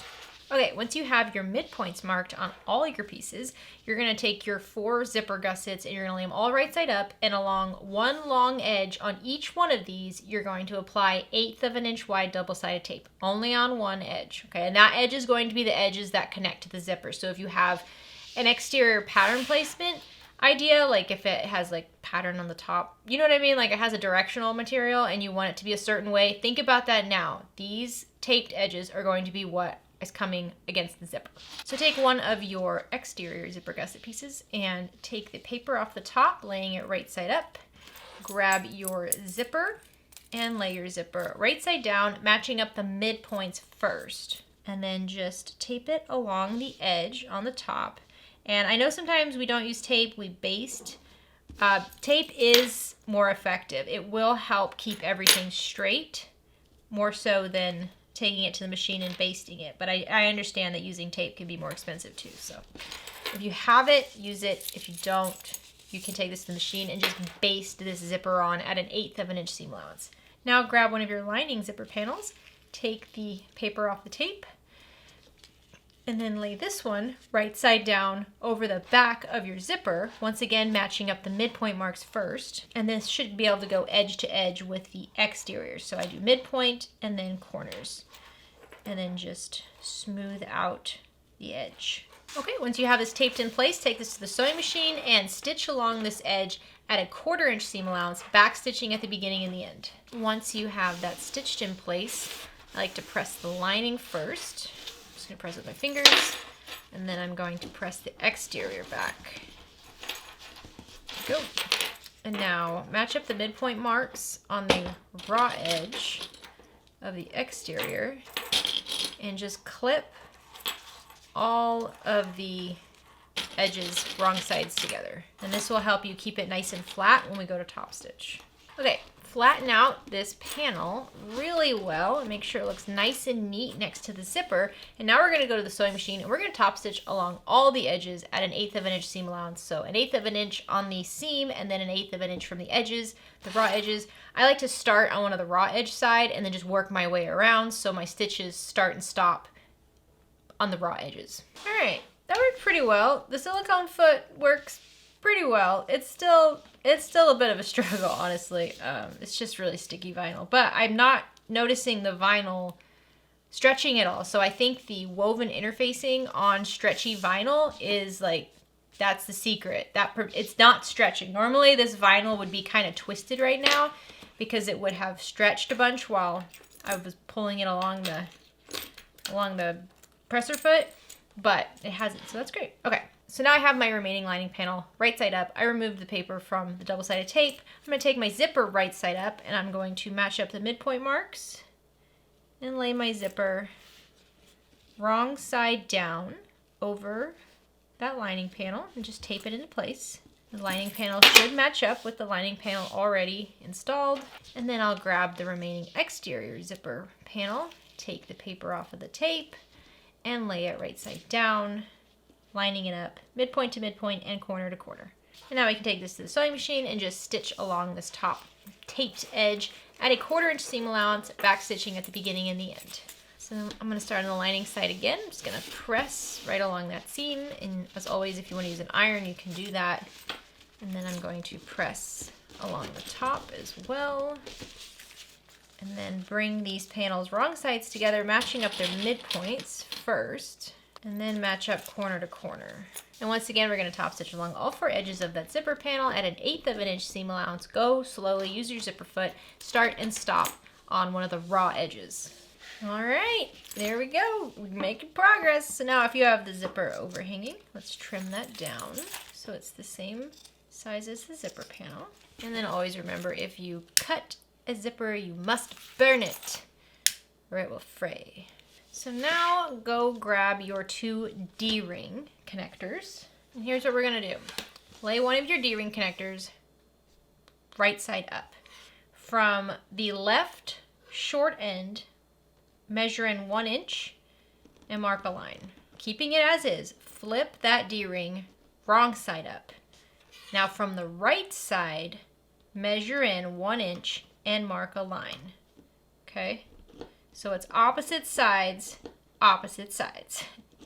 right? One mark is on the back, one mark is on the front, one mark is on the left, one mark is on the right. So do this for both of your D-ring connectors. Now, take your zipper gusset and lay it right side up. Take one of your D-ring connectors and lay it right side down, and on the back end, so on the wrong side, you should be able to see that 1 inch mark. That 1 inch mark is going to line up with the edge of the zipper panel, and this D-ring connector should just kind of hug in right between your 2 panels. It should just go right over the zipper. Clip this in place, just like that.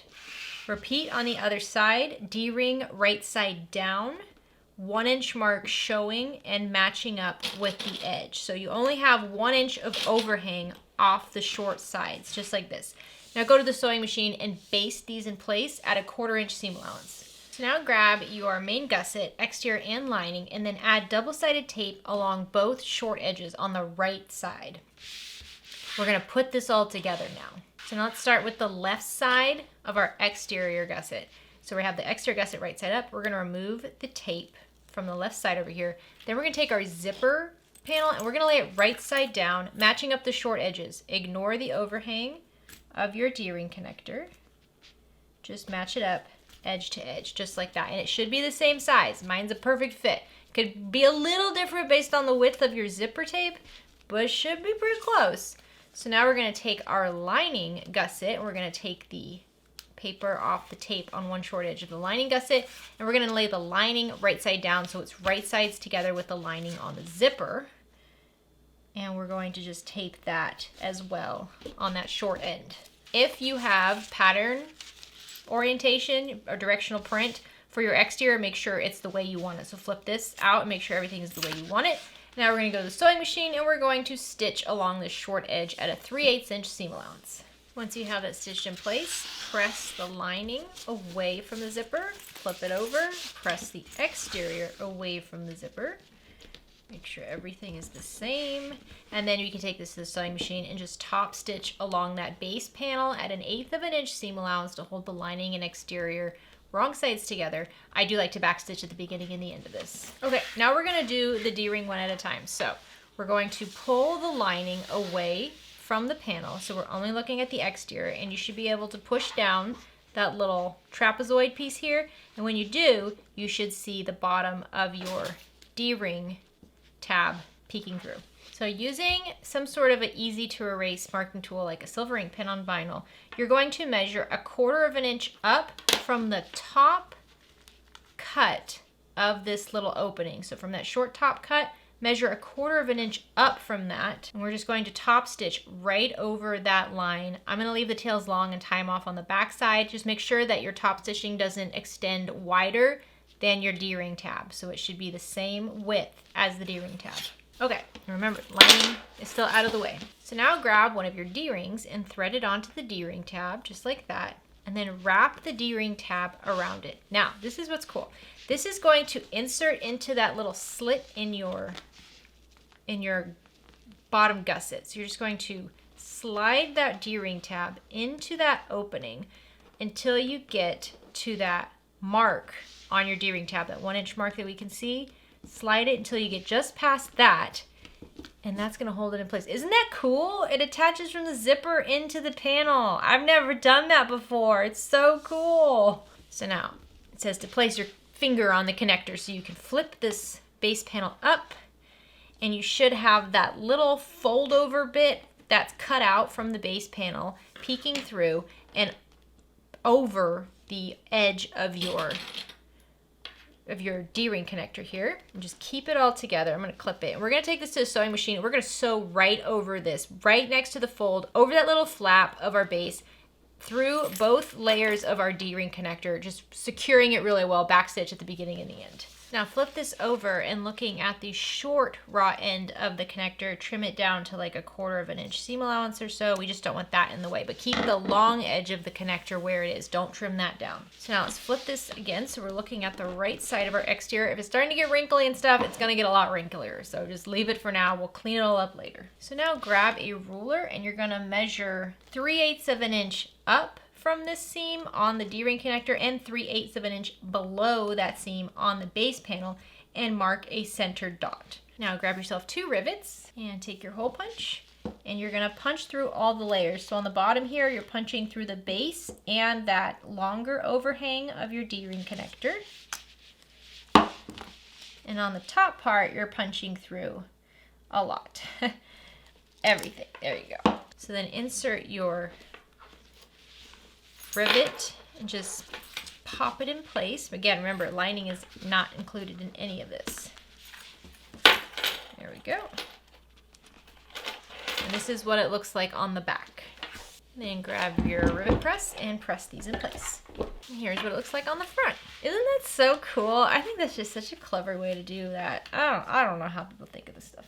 Okay, now we need to do the same thing on the other side. So bring up your short end of your base gusset, take the paper off the tape, and tape it right sides together with the other end of the zipper. Flip it over, bring your lining panel over so it's right sides together with the lining panel of the zipper, and tape it down along the short edge. And then once again, we're going to go sew along the short edge at a 3/8 inch seam allowance, back stitching at the beginning and the end. And then once that's sewn, pull the lining and the exterior away from that seam. So flip it all. You should have like a tube now. Flip it all. Exterior right side out. Lining and exterior wrong sides together. Get it nice and flat along that seam, and then top stitch right along the seam on the exterior base panel at an 1/8 inch seam allowance. Back stitch at the beginning and the end. So now we need to repeat the process of the D-ring connector. It's just a little bit It's not more difficult. You just gotta make sure you keep that lining out of the way and keep everything else out of the way. So once again, I'm just gonna remove everything so there's nothing behind this part of the base except for the D-ring tab. I'm gonna measure 1/4 inch above the top cut part of my little trapezoid here and make a horizontal line. And now I'm just gonna go stitch right over that line, back stitching at the beginning and the end. And this is just to really hold that part of the D-ring tab in place. All right, take your remaining D-ring and thread it onto your D-ring connector. Slide that edge of your D-ring connector into that hole. Push it all the way down until your marked 1-inch line is no longer showing, and then pinch it on the back and pull it out so you can see that little trapezoid cut poking out, and you can see both of the layers of your D-ring connector, and just stitch right over this using a zipper foot, getting nice and close to secure it in place. All right, once that's stitched on, you can trim down the shorter edge so it's 1/4 inch from the stitching, but not the longer edge. Keep the longer edge there.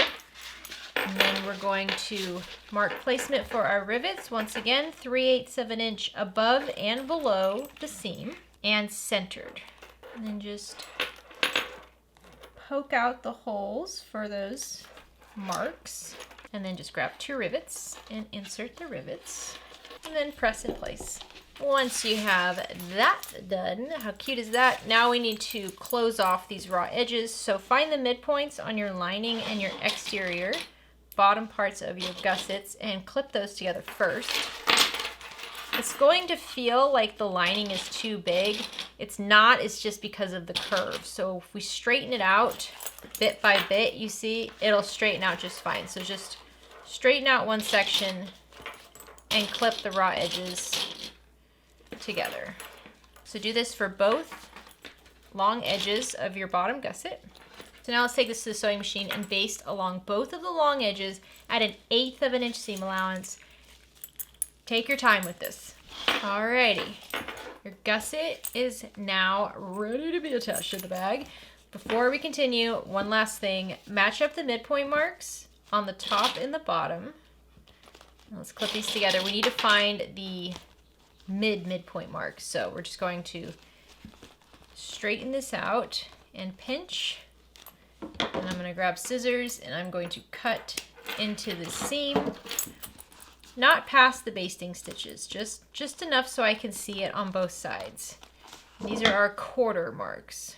So do this for both sides of your gusset. All right. This is done. If you're doing the bias binding, you're going to attach that to one of the edges. Now I'm not, so I'm not going to do that. You can set your gusset to the side.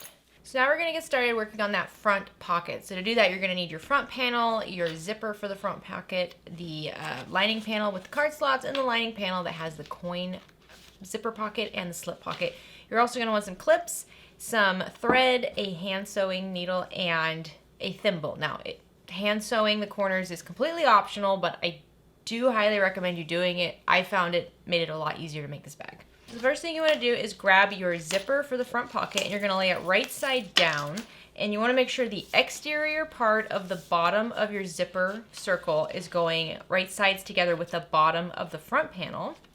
And then on the outer edge of your zipper tape, so when your zipper tape is wrong side up, the very outer edge has that little accordion gusset. Make sure it's not attached on the inner edge. So then just use the midpoints on the top and the bottom and the sides of your front panel to line up with the midpoints on the 4 spots on your zipper. So once you have the midpoints clipped together, start clipping along the straight edges. You might have to move your zipper pulls around, and we're going to save the corners for last. Make sure you completely clip along the bottom of your zipper where that zipper panel is down there. I think it's called the zipper tab. Okay, now the corners are a little difficult because normally when we have a gusset rounded corner like this, we would cut into the wall part, which in this case is the zipper, so we could have it spread. But we can't do that with zipper tape because it will fray, even if you melt it. It's not a good idea to cut into that. So you could just use clips here to hold this in place on these corners, or staples I think are another option as long as you remember to take them out. Or you can hand baste it, which is what I'm gonna do. So I have a needle that has a nice big eye on it. Let's see, these are number 24 embroidery needles. And then I have some red thread here to try to make it easier for us to see what we're doing. And I'm just going to cut off about 15 to 20 inches or so, and then thread it through my needle, and then just pull the ends of the thread together. What I do is I just pinch the two ends of the thread, and then I take it and hold it against the needle and wrap the end around the needle like 3 or 4 times, and then slide that spiral down the needle and then down the thread. So I have a nice little knot on the bottom here. And now what I'm going to do is I'm just going to start at these corners over here, and keeping it within 1/8 of an inch seam allowance, I'm going to sew. So I have my thimble here because the material is kind of thick. Just again, make sure it's no bigger than 1/4 of an inch. It needs to be 1/8 of an inch or less, just right along the edge. And what you're going to do is you're just going to kind of pinch your material and flatten it out around that corner, and just wrap the needle around. So I'm going from the back of the front panel away from me towards the zipper side.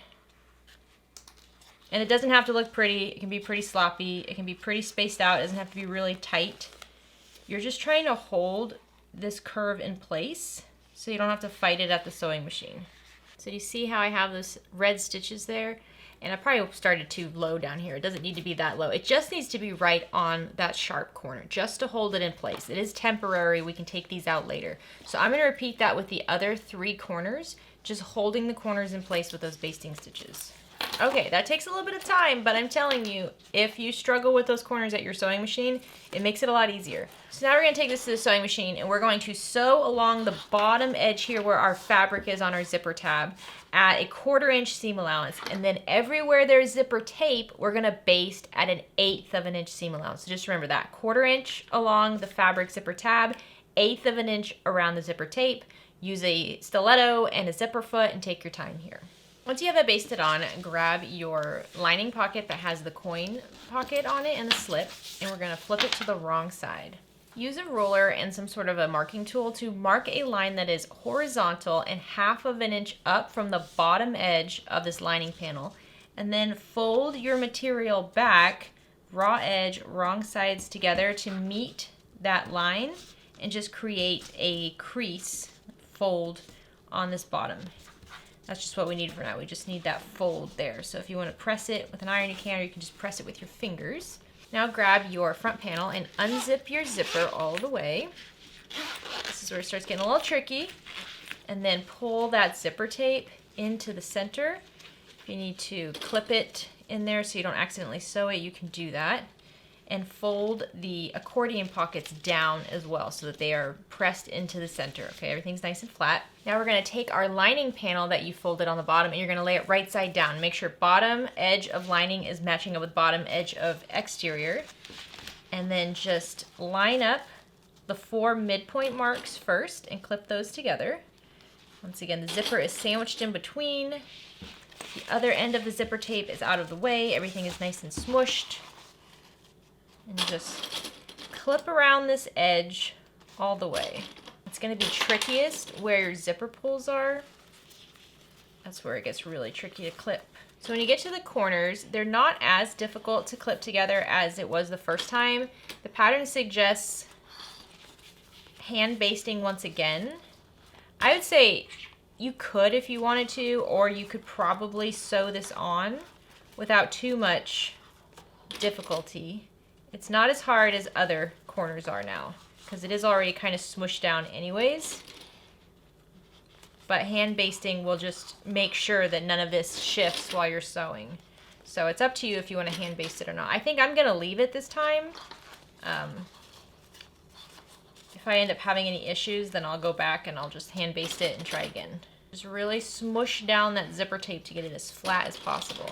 Now, on the bottom edge, I used a ruler and I marked 3 1/4 inch to the left and 3 1/4 inch to the right of that midpoint line, and I'm drawing vertical lines. I'm doing the same thing on the top edge. What we want to do is we want to sew the sides first, and then we'll sew the top edge. So starting on one of these marks, you're going to sew around the corner, up the side, and around the other corner on the top at a 1/4 inch seam allowance, backstitching at the beginning and the end.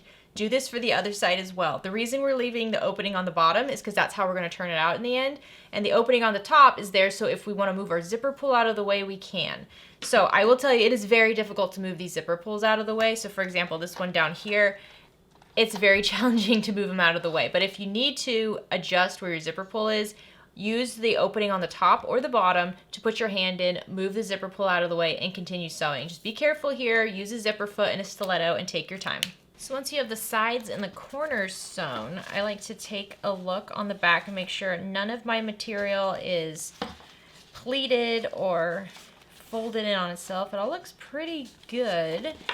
The question is, how does the zipper tape look? And that's not something we can see until we turn it out, unfortunately. So now what I'm going to do is I'm once again going to leave the bottom edge open. And I know it's the bottom edge because I have that horizontal line.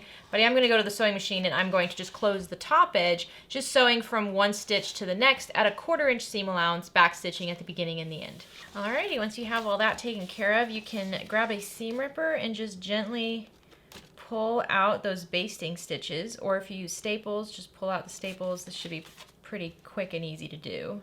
Now, the reason we wanted to remove some of those basting stitches is because we want to cut into the raw edges of the lining and the exterior around these corners to help the material spread. However, we did baste the zipper on to the exterior material, so you still have the 1/8 of an inch basting stitches, and if you want to remove those as well, you can.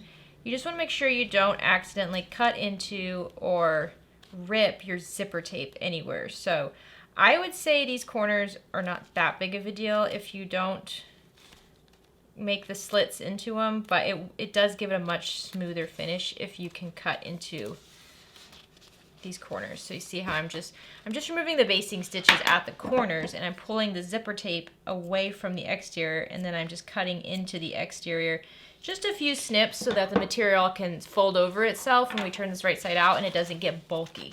Once you have those corners all prepped, grab some double-sided tape and add it right along the bottom edge of your lining between your two marks for that opening, and just leave it there for now. Now we're going to turn this right side out gently, so be careful as you do this.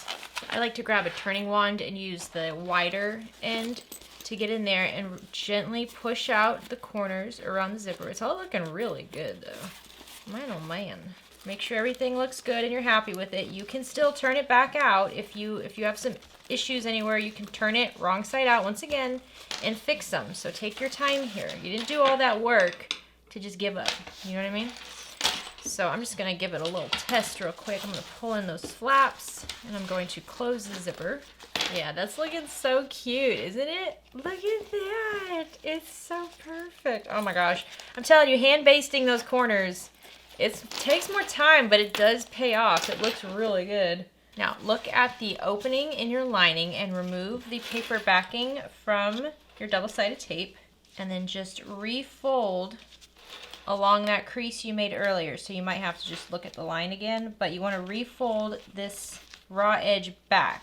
And then once you have the edge of the lining refolded, pull it away from the opening. And we're going to add some double-sided tape right along the raw edge of the seam underneath it. So this is the seam on that zipper tab, part of your zipper tape. And you should see the stitches, those 1/4 inch seam allowance stitches you did whenever we were first sewing this to the exterior panel.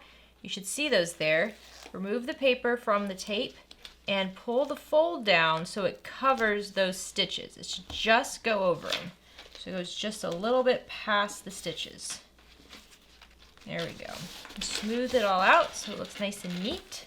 Okay, now, I would say if you really love the way this looks and you don't want to top stitch around the edge, you don't have to, but you do have to top stitch around this bottom portion right here. Unless you hand sew this bottom edge in place to the lining, you do need to top stitch along the bottom edge of this front panel to hold that lining in place. So it's up to you what you do here. You could, like I said, get some thin thread and just hand stitch this lining here so that it's closed, and then you can just leave your panel like this. I'm going to do the top stitching, even though I do love how it looks without it. But what we're going to do is we're going to open the zipper all the way. Make sure your accordion flap sides are spread out in a way. They're not tucked inside the bag. They're spread out like this. Move this zipper tape out of the way. And we're going to go to the sewing machine and we're going to carefully top stitch around the entire edge of our front panel at 1/8 of an inch seam allowance. Make sure you keep those corners nice and smooth as you go around. Use a stiletto and a zipper foot to help you, and back stitch at the beginning and the end. Okay, you got that on. There we go. So we're gonna zip it up. That's so cute. And if it's a little wrinkly, don't worry about it. We still have a lot of work to do on this. We'll smooth it all out once we're done. But this is looking so good. So now we need to attach these accordion sides to the other part of the zipper panel. So I'm gonna be honest with you, the marks on my zipper tape for the accordion pocket disappeared, which is unfortunate, but we should be okay. I'm just going to take a ruler and I'm just going to line it up with where the accordion pocket is attached on the other side of the zipper tape. And I'm just going to use my water erasing marker to help me find placement for this. So now we're going to take our little gusset piece here and we're going to line that up with the mark on the other side of the zipper tape. And hopefully you still have it from before. This mark in the middle of the gusset is the midpoint mark. That's not the gusset mark, or that's not the accordion mark. So attach the accordion to the back of the zipper panel on both sides. And once you have them attached with clips, you can open up the zipper tape carefully, pull it away, and we're going to baste these accordion pieces down to the zipper tape at 1/8 of an inch on each side. Just try to pull it away from the bag while you're doing that so you don't get hung up, and just baste these into place. So once you have that basted on, grab your card slot lining panel and your lining panel with just the slip pocket. And we're gonna lay these wrong sides together, lining up all their sides and corners, and just clip these wrong sides together. And make sure you have the top clipped to the top and the bottom clipped to the bottom. You don't want one of these to be installed upside down. So now we're gonna take this unit to the sewing machine and just baste around all the edges and the corners at 1/8 of an inch seam allowance to hold them together. All right, now we need to attach this lining panel to the zipper. This is the harder part, in my opinion. I feel like after this, it gets a little bit easier. It's still challenging, but a little bit easier than this. So you're gonna have the card slot part of the lining panel going up wrong sides together with the zipper. So it's going to match up with the back of the zipper tape and line up the 4 midpoint marks first, clipping them together. Okay, so now once you have it all clipped together, if you want to hand stitch the corners again, you can. I'm not going to do it for this part, but I'll probably do it when I attach the exterior. But we can open up this zipper if it's easier for you, and we're going to take this to the sewing machine and we're going to baste around the entire clipped edge at 1/8 of an inch seam allowance. The pattern says to do it from the lining side up. I always find this a lot easier to do it with the back of the zipper facing up. Whichever way is easier for you, but I'm going to do it with the zipper facing right side up and just going around using my stiletto and a zipper foot. Okay, so I couldn't get my sewing machine to keep the zipper down, so I am going to hand baste the corners again, just so it stays in place while I baste it. Okay, so now I have my corners basted with that red thread, which is gonna make it a lot easier. So now I can go to the sewing machine and I'm just going to baste around this entire zipper edge at 1/8 of an inch seam allowance. Okay, I feel like that last step is surprisingly challenging. Like, you think it's gonna be pretty easy, but it's actually kind of hard, especially these bottom corners here. This is where I really get tripped up. So we're gonna be careful on the next step. But now this is the front of your bag. It's now complete. You see when you open it up, you have your pockets. Looks so good. All right, so this is the side. Now grab your back exterior pocket and then your lining zipper pocket, and we're going to lay those wrong sides together. Make sure the tops are lined up with one another, and then just clip along all the edges and corners. Now take this unit to the sewing machine and just baste along all the edges at 1/8 of an inch seam allowance to hold the back and lining panels together. So now you have a front, you have a middle, and you have a back. We just have to put it all together. This is it, guys. We can do it. So we're gonna start with the front, because that's probably gonna be the most difficult. So take your front panel and lay it right side up, and then you're gonna take your zipper gusset and you're gonna flip it so it's lining side out, exterior side in. Line up the top edge of the exterior with the top edge of the zipper that we had basted. So the side that's basted, the back part, I guess. It's hard to describe what we're doing. And clip those together. And then go to the bottom. You're gonna have to tuck in that whole front pocket into the gusset. It's tricky, I know. You're gonna be using some muscles today, holding this bag in place while we sew it. So let's line up those bottom midpoint marks and clip together. And then we're gonna go over to the sides and clip the midpoint marks on the sides. And then just go around clipping together all the straight edges. The corners for this one will be a little bit easier. We don't have to do any hand basting for this. Okay, now when we're looking at the corners, you can cut into the gusset, so not the zipper, but the gusset part on the top. You can make little cuts, maybe like 2 to 4 cuts around the corner part so that it can spread easily around the corner of your front panel. So you see when I like push it down flat, I don't know if you can see, but the gusset can spread out with those clips in place. So do this for all 4 corners. You could also not clip into this and just keep scissors at the sewing machine with you. So if you feel like you need to get it to spread, then you can clip in at that time. Okay, if you want to hand baste this or staple into those corners, you can. I think I'm gonna try not doing that and just fighting it at the machine. I am gonna open the zipper on the zipper gusset portion. It helps a little bit. The hardest part here is really that zipper on the inside. So make sure the zipper pull on the inside is not gonna cause a problem. Just make sure you know where they are, because you have 2 different zippers now. This is challenging, I know, guys. So I'm just looking inside the bag. I just want to make sure I know where my zippers are for that zipper that I'm attaching to the gusset right now. So we're gonna take this to the sewing machine. We're gonna sew around the entire edge at 1/4 inch seam allowance, back stitching at the beginning and the end. Use a zipper foot, use a stiletto. Pay attention to where your zippers are. You might have to stop, move a zipper out of the way. Go slow, be careful. Cut into the gusset if you need to get it to spread. Just take your time. I'm doing this with the gusset lining side up.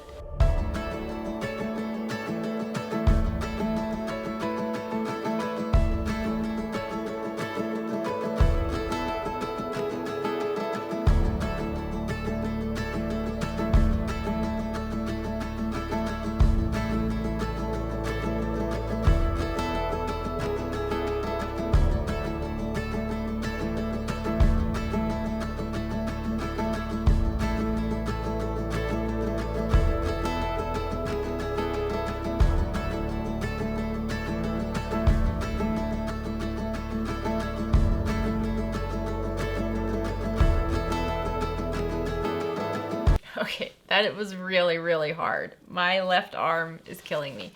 Those corners are no joke. Very, very tight corners. So I'm just gonna flip this out so that I can see if there's any areas I need to address. So this corner down here looks okay. This corner down here looks okay. I'm not striving for perfect. I just want it to look neat. Okay, those actually look really good. So when I close my zipper up, again, I know it's wrinkly. We'll get the wrinkles out in a little bit. But you see how it's coming together? There's this. And then you go around. Isn't that cute? It's hard. It's a challenge. It's going to depend on your skill set, and it's going to depend on the material you're using. But this is definitely a more challenging bag for me. But it sure does look nice, doesn't it? And those corners, I was so convinced that I had like really messed up those corners, but they look good. Okay, good. Hallelujah. So I'm going to attach the binding to this side now just because for me it's easier. So I have my fold over elastic binding. I'm going to start at the bottom and I'm just going to wrap it around the edge and clip it in place. And I'm going to look at the back of the main panel while I'm doing this, because when I sew it, I'll be sewing it from the gusset side. So I want to make sure I'm covering my stitches, which you should be if you're using a thicker binding. And what's nice about elastic is you can just stretch it around those corners and it holds it in place. And then once I get back to the beginning, I'm just going to wrap my elastic over where I started, just like that. Bada bing, bada boom. So now I'm going to take this to the sewing machine and I'm going to sew it on with the lining side of the gusset facing up. I'm going to do about a top stitching at about a scant 1/4 inch seam allowance, once again using a zipper foot and stiletto. This is still pretty challenging because those corners are just really hard to get around, so just go slow with this.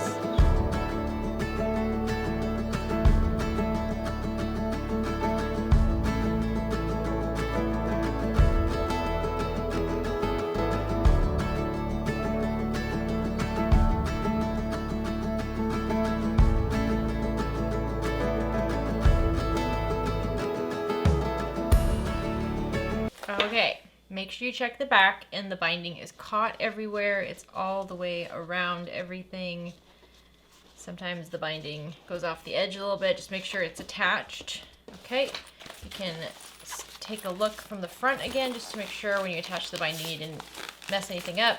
You don't get to do this so much when we attach the back panel, so try to check the front. Everything's good. Okay, the back panel's a little bit easier in some regards because we're not attaching it to a zipper, so we're not fighting zipper pulls, but it's a little bit more challenging because we're now fighting the entire bag. The bag is gonna get in your way, but that's okay. You can do it. So now take your back panel and you're gonna lay your back panel right side down, so exterior right side down, so it's exteriors right sides together with the gusset. And make sure the top of the back panel goes with the top of the gusset, and match up all 4 midpoint marks and clip together. And then once again, you can clip into the gusset, so not the main back panel, but the gusset on the corners. You can just make 2 to 4 little cuts into those corners so that the gusset can spread around them. It is a very tight fit, so definitely use this if you need to. So I'm going to do this for all 4 corners. All right, once you have it all clipped, I know it's so structured. You're going to have to shove this part of the bag down and out of the way. And we're going to sew around the clipped edge at a 1/4 inch seam allowance. Use a stiletto, a zipper foot, go slow, be careful, back stitch at the beginning and the end. And like I said, just really shove the bag out of the way so it doesn't make it harder.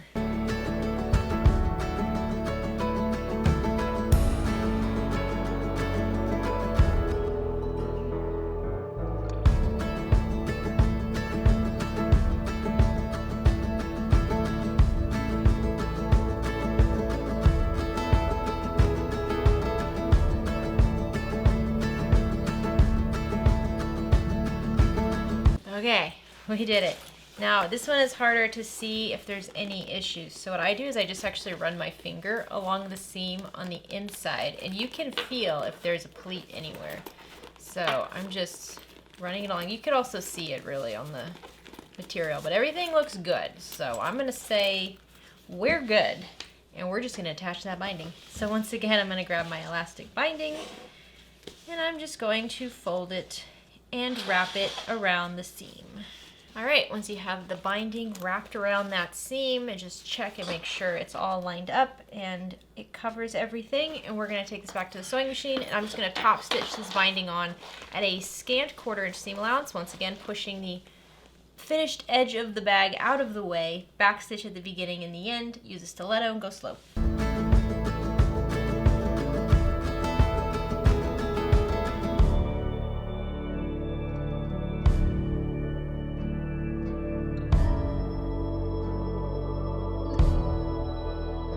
Once you have that second binding attached, now you can just flip the bag carefully right side out. And then as you flip it out, just really push out all those corners. Make sure that your front pocket is on the front. You didn't accidentally flip it around, so the pocket's around the outside of the bag. Oh, it's looking so pretty. It's so colorful. Make sure all your zippers can close. None of them have been sewn into the seam or anything. And then you can just lightly press this with an iron if you need to. For vinyl, what I would do is I would just put a piece of quilt cotton over the vinyl, and then I would run my iron over the quilt cotton because you don't want the iron to directly touch it. But this is looking so cute. So sweet and colorful. Let's add the strap. So here's our little strap attached to the ends. Oh my goodness, what a cute, cute, cute little bag. Cute, isn't it? It's like pastel Star Wars. How fun is that? It's like an Easter egg of Star Wars cuteness. Look at that little droid with its little rainbow farts. It's so sweet, isn't it? Oh my gosh, I love this bag. And so you see, you can do very chic with one color exterior, or you can do more playful and fun with multiple colors, lots of brightness. It's such a fun bag. In my opinion, it's a fun bag to make. Is the ending a little challenging? Yes. Is my arm a little sore? Yes. It can be a little challenging in the end, but I mean, look at it. It's so worth it, isn't it? And I'm really, really happy with my decision to use the woven interfacing on this pink and purple vinyl because it is stretchy and sticky. I didn't have any problems at all. The normal problems I have with that type of vinyl did not exist. So there's your hot take. Add woven interfacing to sticky, stretchy vinyl, and it's much easier to work with. How fun is this bag? Look at that interior. Oh, it's just so bright and cheerful. So let me know down in the comments if you've made this bag already. Let me know if you're planning on making it. If you do make it, and if you use the tutorial especially, and you post it on social media, please make sure you tag me. I'm OklaRoots everywhere. I would love to see it. If you're not on social media and you want to show me your bag, send me an email. I'm Jessica@OklaRoots.com. I love, love, love getting your guys' emails where you show me what you've made. I'm so proud of you, and I'm super, super proud whenever you tell me how proud you are of yourself. That's what it's all about, you know, because my opinion is some of these things can be hard to make, and I honestly believe that if I can make it, then so can you. So I love when I see you guys make something and you're like, I can't believe I made that. I'm so proud of myself because, yeah, heck yeah, you should be proud of yourself. I hope you're having a great day. Have a fantastic rest of your week. Get out there and make something. Bye, guys.